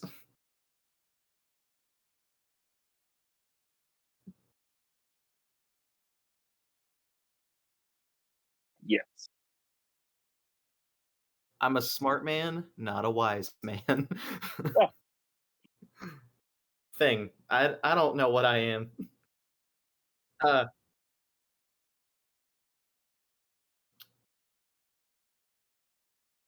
what? Okay. Phoenix, do you cast spells? No, I do not cast spells. That is what you do. I think this is just a staff to like hone somebody's spellcasting ability. Uh, Kevin, is there a way that with my profession in engineering that I could decipher what the staff's true nature is, or is that gonna be lost to me until I figure out how it was created? No, that information is available to you. Okay. Basically, what this is it's a staff of fire training where you can use it to cast a 0 level fire spell. Now, can just anybody wielding it cast it, or is it only somebody who can actually cast spells? You do have to have power in order to cast it. Yeah. You do have to be a spellcaster of some kind.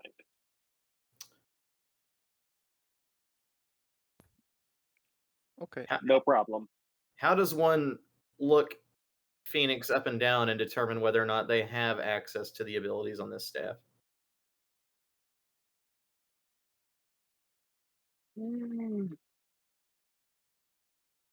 I think that would be a perception check. Or, let me see. Is insight a thing, Tim? Yeah, probably be just perception. Yeah. Let's do a perception check on it. 18. I mean, you don't see any baubles, you don't see any wards or anything that might look like someone who's a magician.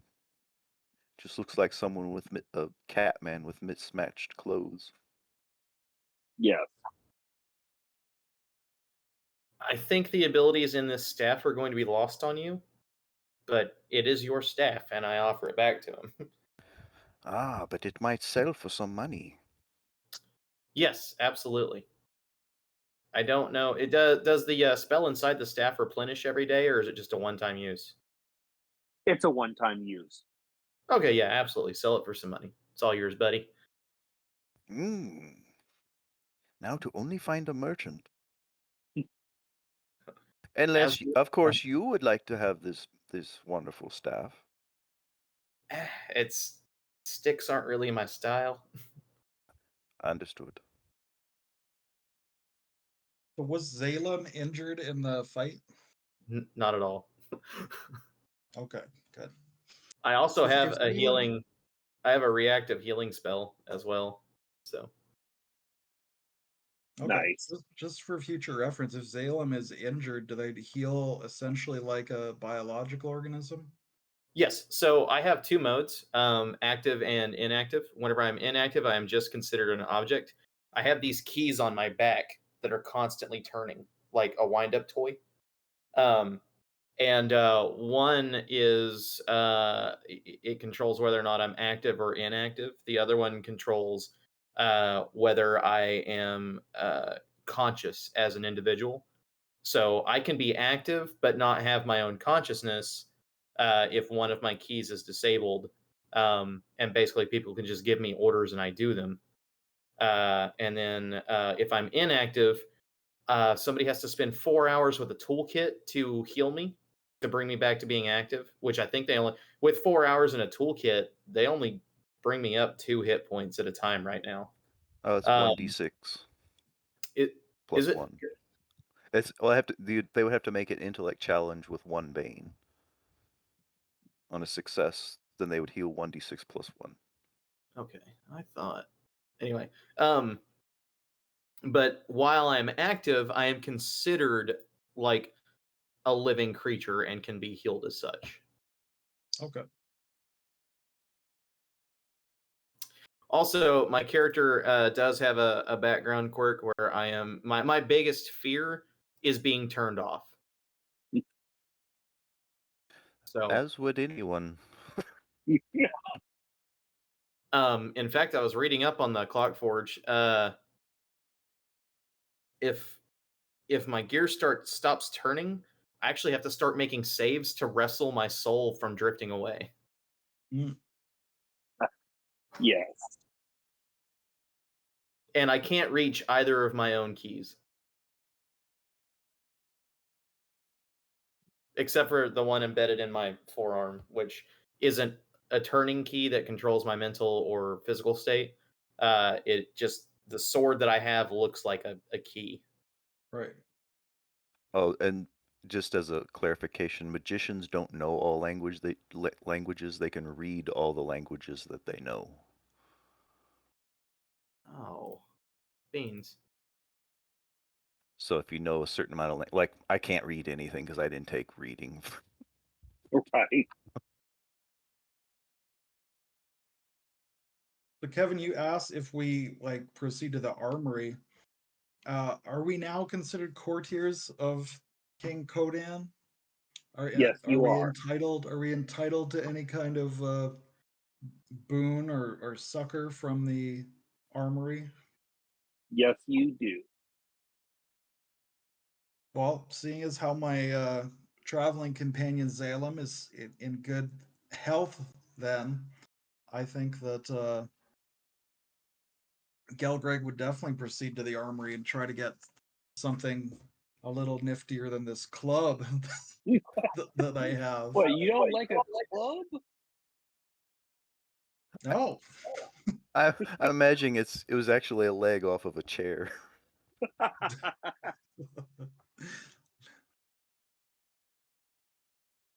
All right. Well, you are able to make it to the armory very easy. As you approach it, you hear the sound of hammers against an anvil, and it sounds like there are many people within the armory who are crafting various different types of armor and weapons.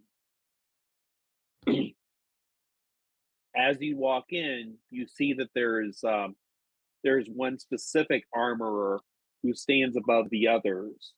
He's a very large human, and he has his arms folded across his chest and a stern look.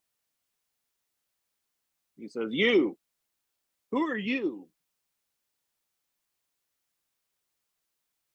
I am Gelgreg Iron Snarl, sworn courtier to King Kodan, and I demand your succor. Oh, should I leave the room? Gelgreg just glares at Phoenix. Yeah, I would have followed Galgreg. I would say that with my fear of being like my keys stopping turning, I feel like I need to have somebody to follow to make sure that even if my key stops, they can just turn it back on.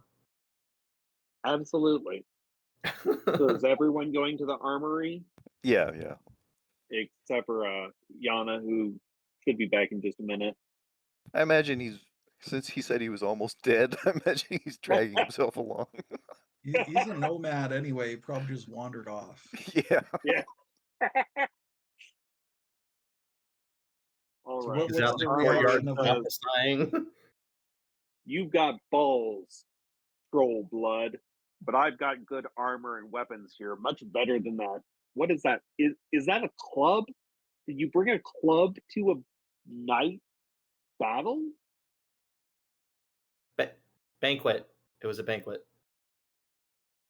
I heard there Sheesh. was fighting, and that makes it a battle. That is Galgreg's banquet club.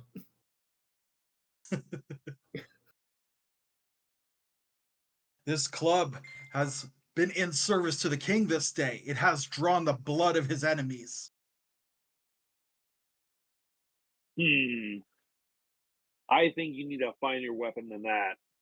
And he gestures towards the armor and weapons that are completed. He says, "Choose one armor and one weapon, and you can have it." I'm not gonna lie. I thought you were just gonna like put a nail in it and make it a spiked club. Oh my god. There, it is upgraded. Put some tape on the handle. Kevin, I was going to ask, is it appropriate that House Vectorus wears metal armor, or do they only wear leather armor? I wasn't quite sure reading the description. As far as that goes, you typically wear red leather armor because it identifies you as a member of House Vectorus. So you would probably deny the armor. All right, so I'll look for as a piece of armor. If he has a large shield, I would take that. And as a weapon, if he had a warhammer, that would be my preference. You are able to easily find both those items. Perfect. So Gelgreg looks much more comfortable with this rather large hammer in her hand.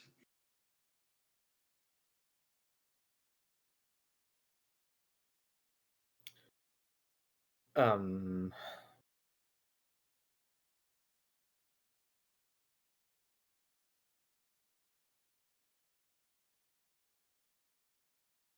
Yeah, you What- should be able to use both of those. What's your strength? Oh, 13. So you can use pretty good armor. I hold up my key sword hand and ask the blacksmith if he's ever seen a weapon like this. No, I've never seen anything remotely like that. All right. Well, you didn't make this arm. Okay. I walk over to the wall with my arms akimbo, examining all the weapons and things on the wall, looking at them as if I'm a fine dealer in arms, examining their You're quality. just trying to find the most expensive piece that you can take, aren't you? Basically, yeah. But Okay. finally, my eye settles upon a very finely crafted saber. He goes, "Ooh, this will do." And I take that off, and I also take a small buckler off the wall. All right.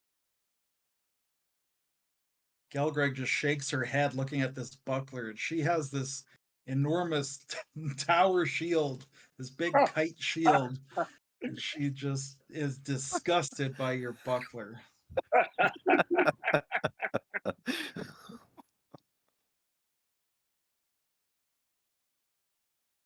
Okay. Would anybody else like my pick of weapon? I'll take it.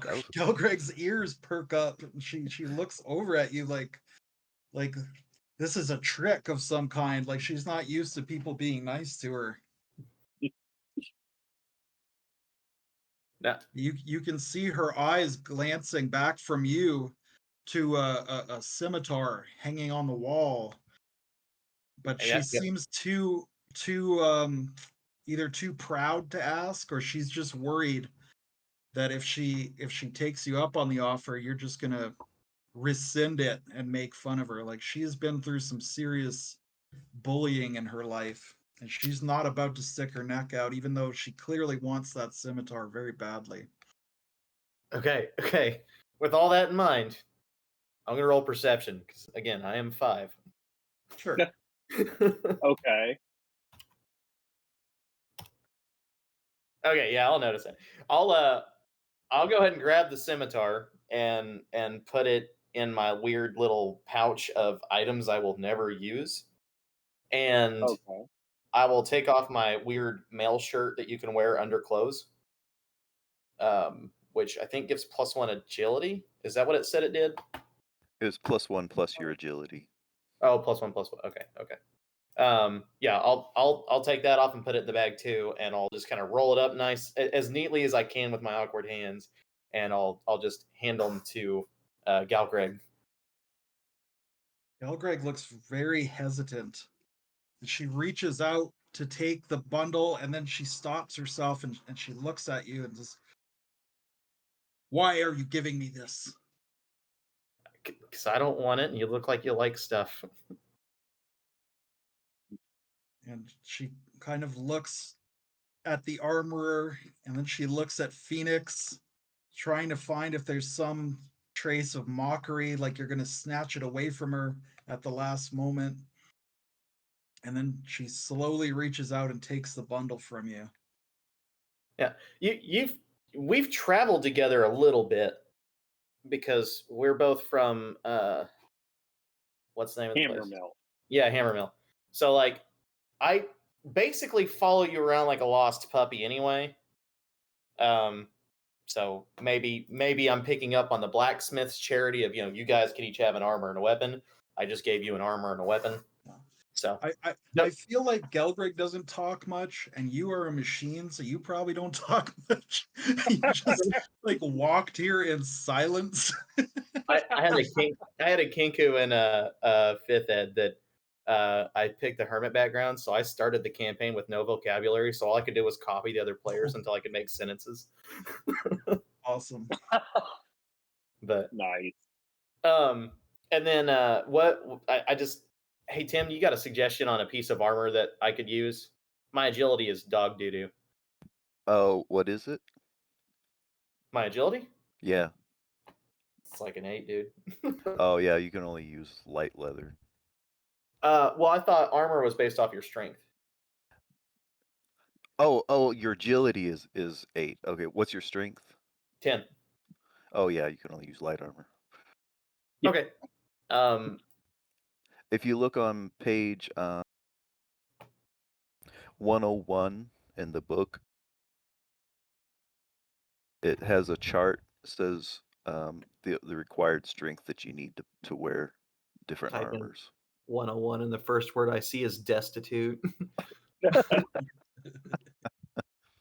Yeah, so if your strength is under 11, then all you can wear is soft leather.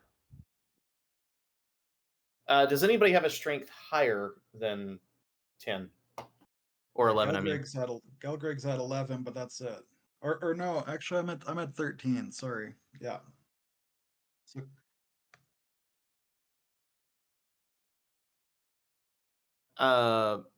did Yana take armor? Okay. Well, I'll just grab some soft leather. It looks nicer than the leather shirt that I had, but the shirt that I had can be worn under clothing to hide it. So. Oh, so All right. Gelgreg could wear that under her red required garments then. Yeah, but it doesn't stack. So it's just a +1 soft leather shirt that you can wear underneath clothes. I don't think she's wearing. Is Gelgreg wearing any other armor? no, just like leather clothing, but not armor. No. Okay, cool. Yeah, then that undershirt works fine for you. Great. Does the same thing as soft leather. It's just agility +1. So. Yep. So if my defense starts at 13 and I have an agility of -2, does that make my defense an 11? No, your defense for being a clock forge is just whatever it is, because wow. you're armored up. So can I even wear armor? It would have to be higher armor than that what you already have to be of any use. Oh, cool. Then I'll just grab the most expensive piece of armor that he's willing to let me take and hand it to the cat guy. You take a gleaming breastplate and try and hand it to the cat guy. Like, I don't even ask him if he wants it. I just shove it into his paws. This will make a nice sale item somewhere in town, I'm sure.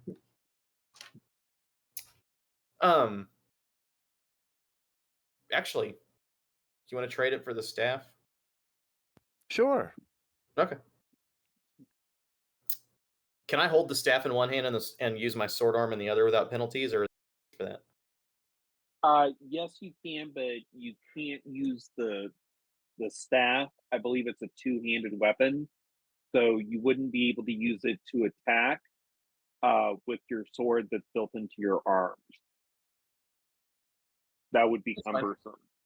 That's fine. Actually, I tell you what, you can do it, but you get a bane with it. I'll take that. Would that allow me to attack twice in one? No, it will not. Well, you Okay. can attack with two weapons, but one of them has to be a finesse weapon. Heard. Okay.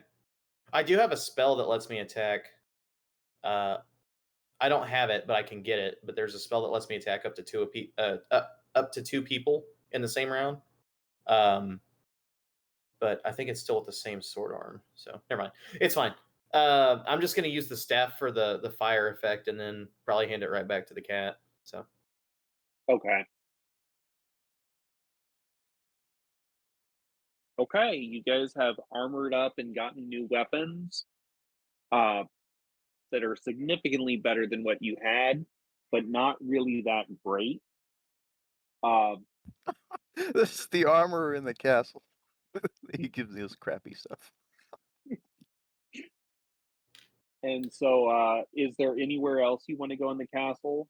Do Do you want to go by the library or meet the military advisor or anything like that?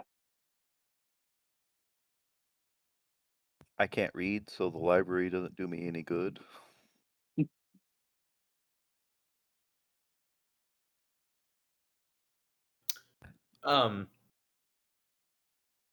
I'm just gonna keep following Galgreg around like a lost puppy. I don't know what else to do.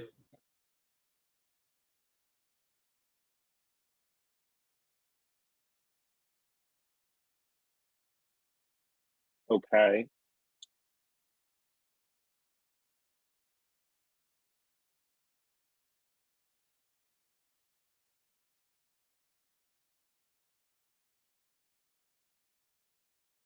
There's a lot of people that you can talk to, but none of them are really very important. There's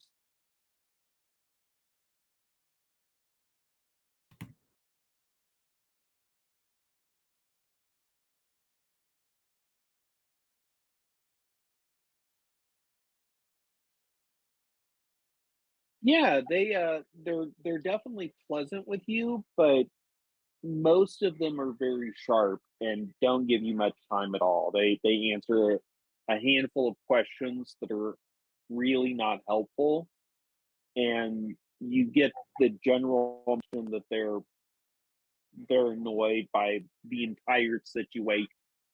A lot of these people, you get the impression that they're not even necessarily for the child king, but that's their position right now that they're in.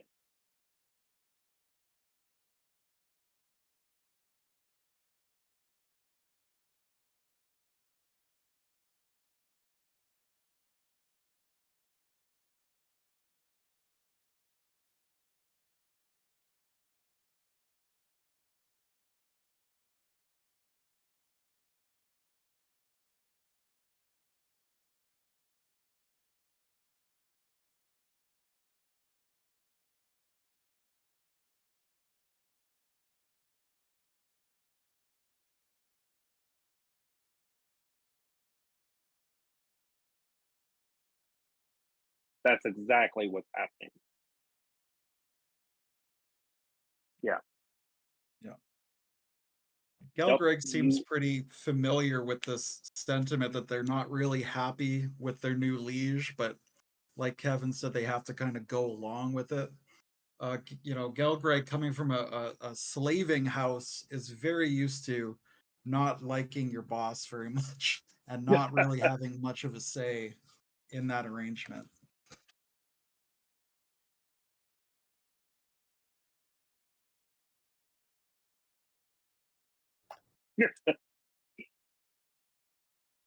yeah, Say it's hello to the new boss, the same as the old boss. exactly.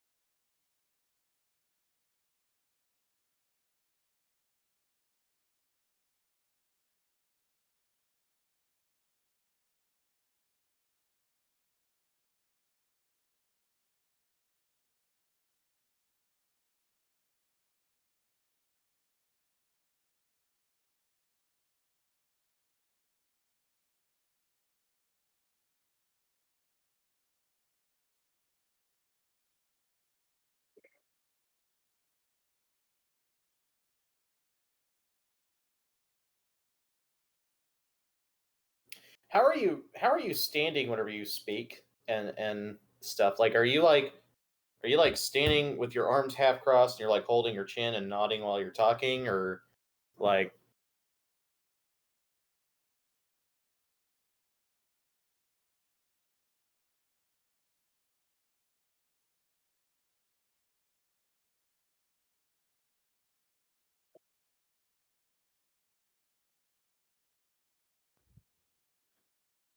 Stroke it thoughtfully.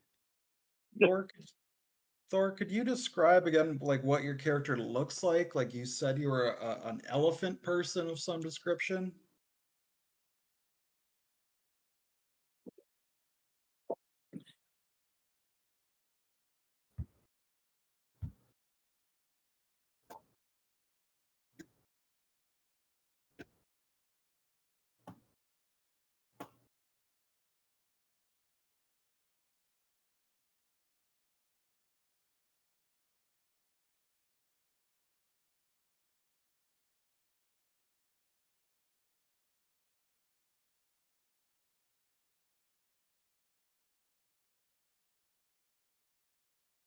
And what is Yana wearing?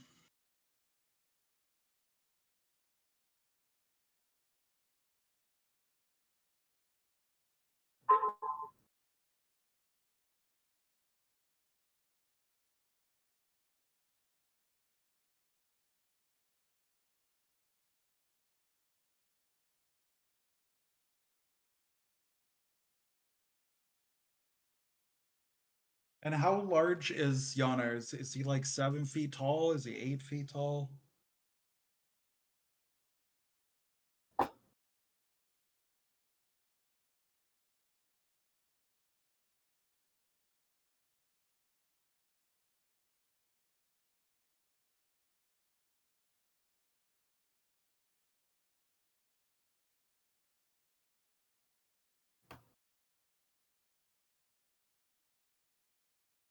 Okay. Timo, how tall is Phoenix, by the way? Phoenix about 5'7", 5'8". Okay. If you had to guess, he looks like maybe 120, 130 pounds. Yeah. Hey, my headset is dead. I gotta switch to another headset. I'll be right back. Okay. Okay. Did Okay. we want to take a 5 minutes? Sure. Okay. I just need to go make some coffee. Okay.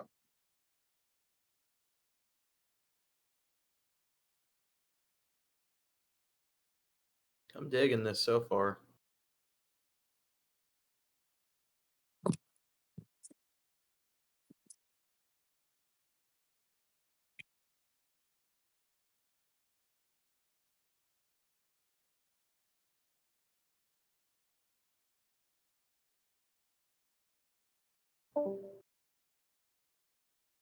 Oh God, we lost him.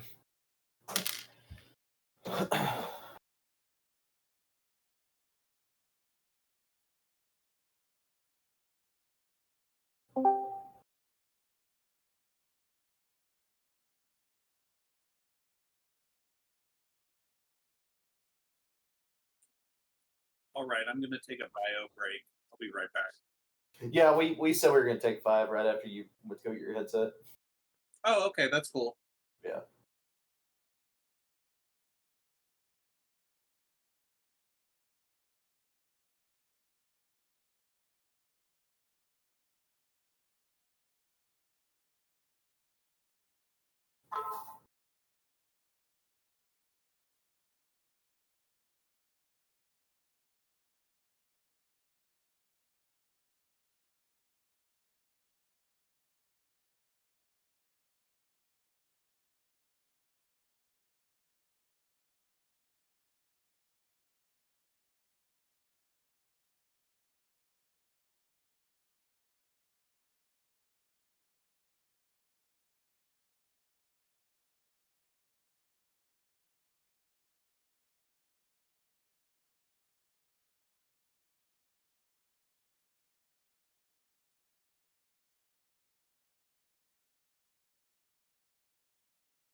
Is everyone back?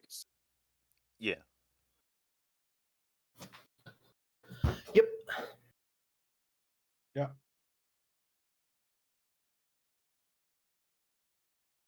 All right, I think everyone's back. So let's go ahead and have the seventh bell ring.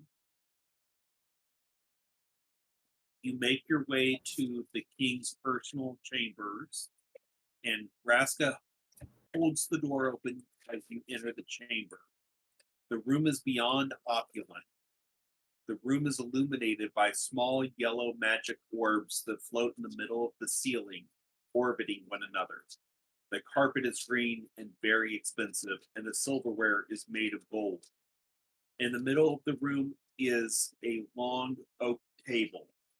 Codiem sits in a strange chair that puts him at the same height to look at adults in the eyes. Beside him sits his dryad bride. The table in front of him has nothing on it, which seems somewhat strange. Raska says, "Let me introduce everyone. You know the half-king Codiem, the Queen Gwell, Sir John the Emerald Knight and Codiem's military advisor, the Cordia, a Circle of Seven Wands mage, Mel's, a spy, and myself, Raska, the fool of the party." Raska points to each one of them as he introduces them. They include an old warrior in fine armor, a female magic user in blue robes, a dwarf in fine leather armor with a long white beard, Raska, the king and queen, and your adventuring group. Which one was the spy that he pointed to? The dwarf, Okay. Mel's, Hmm. spelled M-E-L-Z.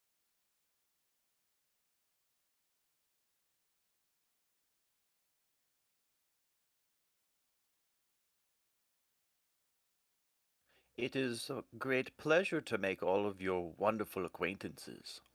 My name is Phoenix. Phoenix Down, at your service.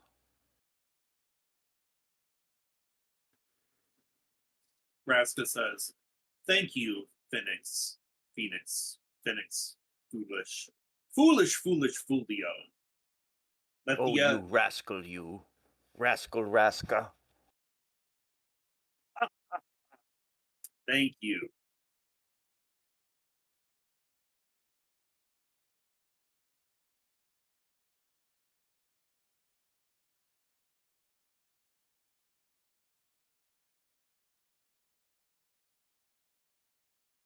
It is part of an intricate disguise. You'll learn a thing or two. I don't think Gelgreg really feels the need to reintroduce herself or Zalem since they both pledged their allegiance publicly to the king, and she expects you to know who they are by now. Yeah, I'm Although just gonna kind of give a shrug. she certainly has her eye on Sir John, though, recognizing him as the knight who pulled the king away from that assassin. So she's definitely happy about that. Yeah, absolutely. You find your places at the table and sit down, and the child king nods at each of you in your turn. The mage stands up and begins to chant in Draconic. The guttural words echo as a wind fills the room, ruffling everyone's hair. A hush falls over the room, and an illusion of a map appears on the table, showing the entire kingdom. But it is a strange illusion that seems to be almost three-dimensional. When you look at the sea, you can see individual whales moving among the waves. Small flags begin to appear on the map. There are 4 colors of flags above the major towns, cities, and strongholds. A green flag hovers over Aberlin. Codiem says, "Lords and ladies, thank you for being here tonight. Each of you is important to my plan to keep my father's throne. Even now, my brother and sister are fortifying their castles and forts, drilling their soldiers, and making plans to take the whole throne.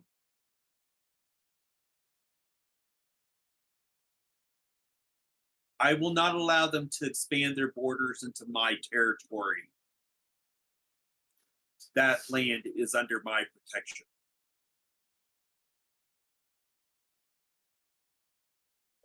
And you can see that the Child King is really worked up about this. You know, he's kind of got a look in his eye that's a little like madness.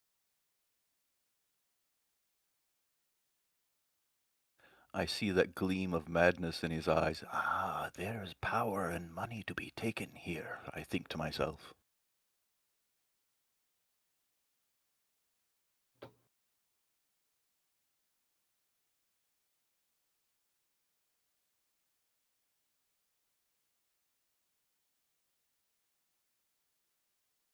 He's about 13 years old.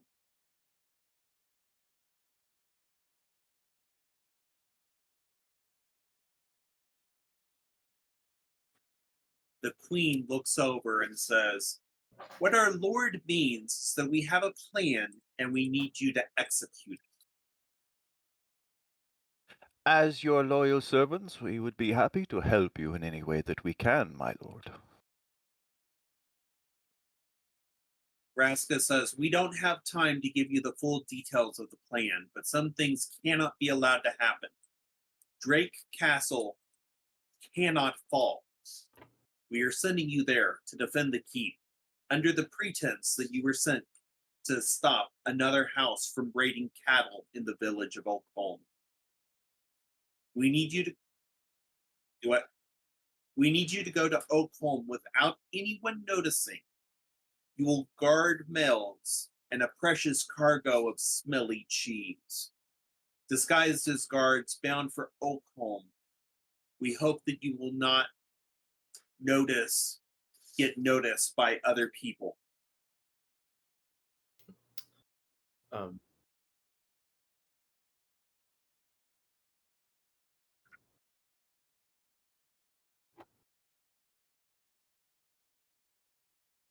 You are correct. Yep. Finally, Raska says, "Here, take this stone, Sir Elephant."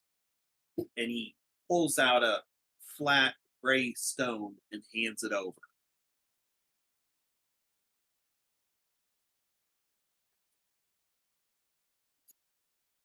It is no mere bauble. With it, you can speak to us over large distances. Simply hold it up to your ear and speak into it, and you'll be able to hear me, and I'll be able to hear you.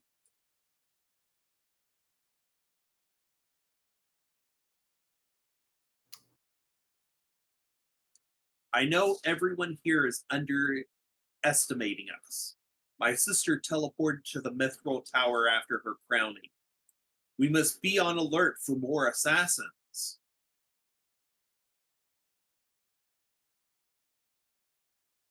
How did this assassin even sneak into the king's courtyard?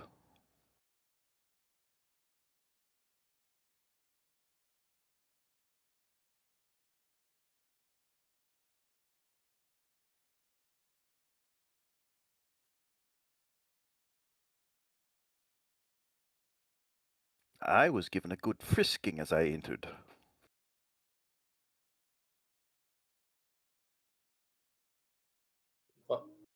what was good about it?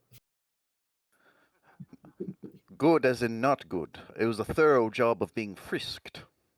How is good not good? When it is thorough and you're being groped.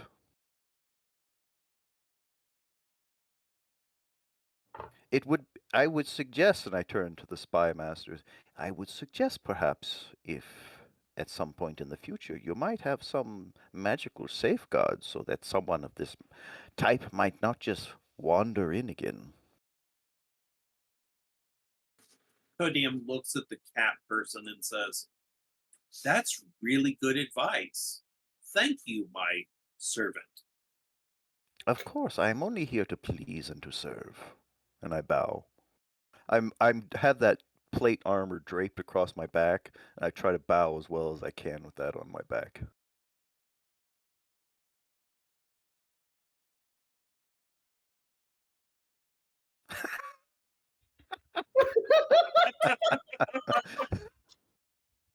I don't think the 13-year-old is being sarcastic. I think he's just dumb. But everyone else. Yeah, I was actually just being I was being naive with the whole groping thing. I like he said good grope or good frisking, and I was like, what was good about it?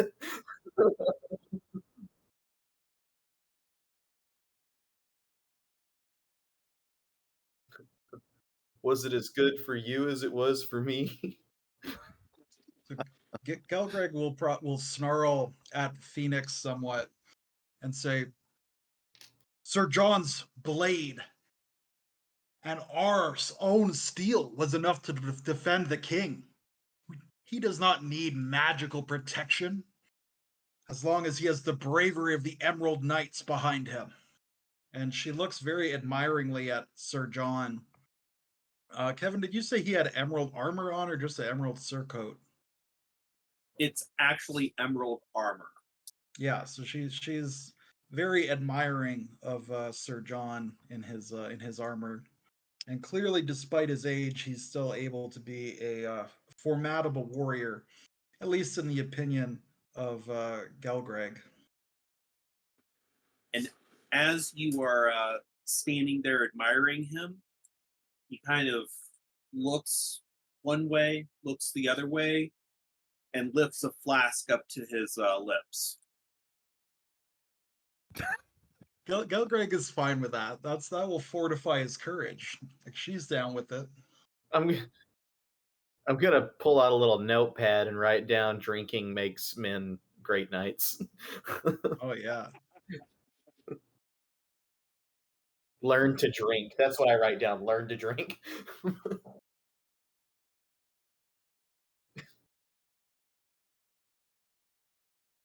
Suddenly, the bell begins to chime, and Raska says, "We haven't much time. That means that someone is invading the castle. You have to leave and get to Oakholm. Mel's knows the way."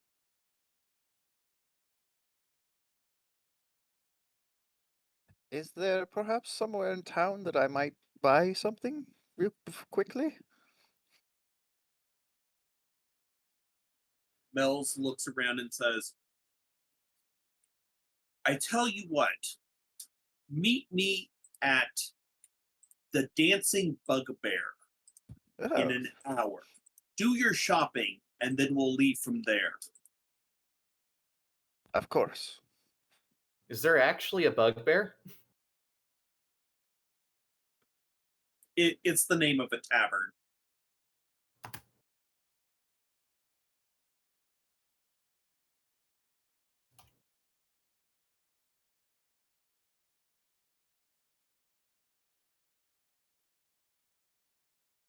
Indeed. Gelgreg looks very reticent to leave if the castle's being invaded. If that's the alarm bell, Gelgreg would definitely rather fight at the side of the king and not sneak out some back door.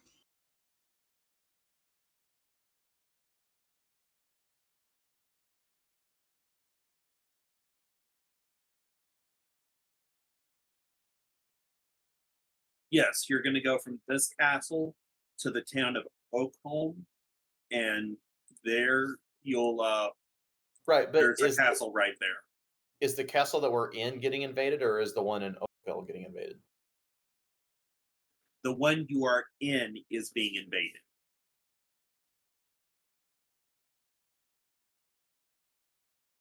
Who is invading us? The enemies of the king, of course. Who else would attack his sovereign realm?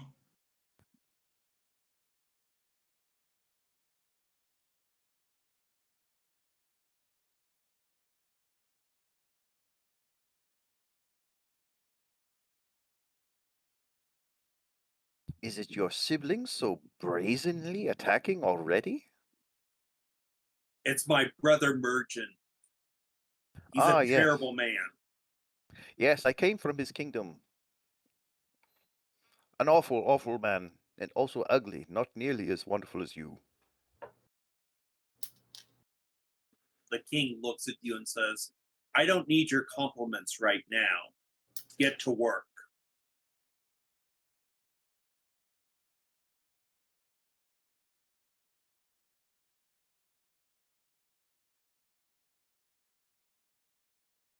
Yes, we have stinky cheese to move.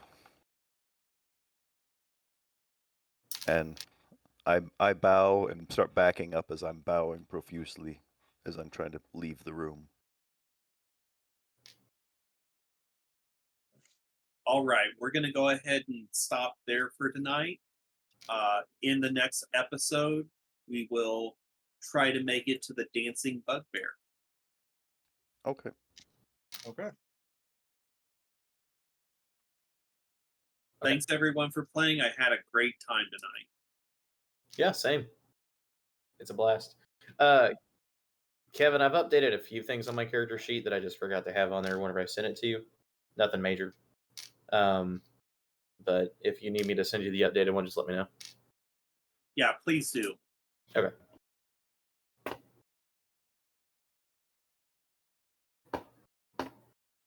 Yeah, good first session, everybody. So we'll be back in 2 weeks, right? That is correct. Perfect. Yeah, sounds groovy. All right, Okay. see you Have a good later. night, buddy.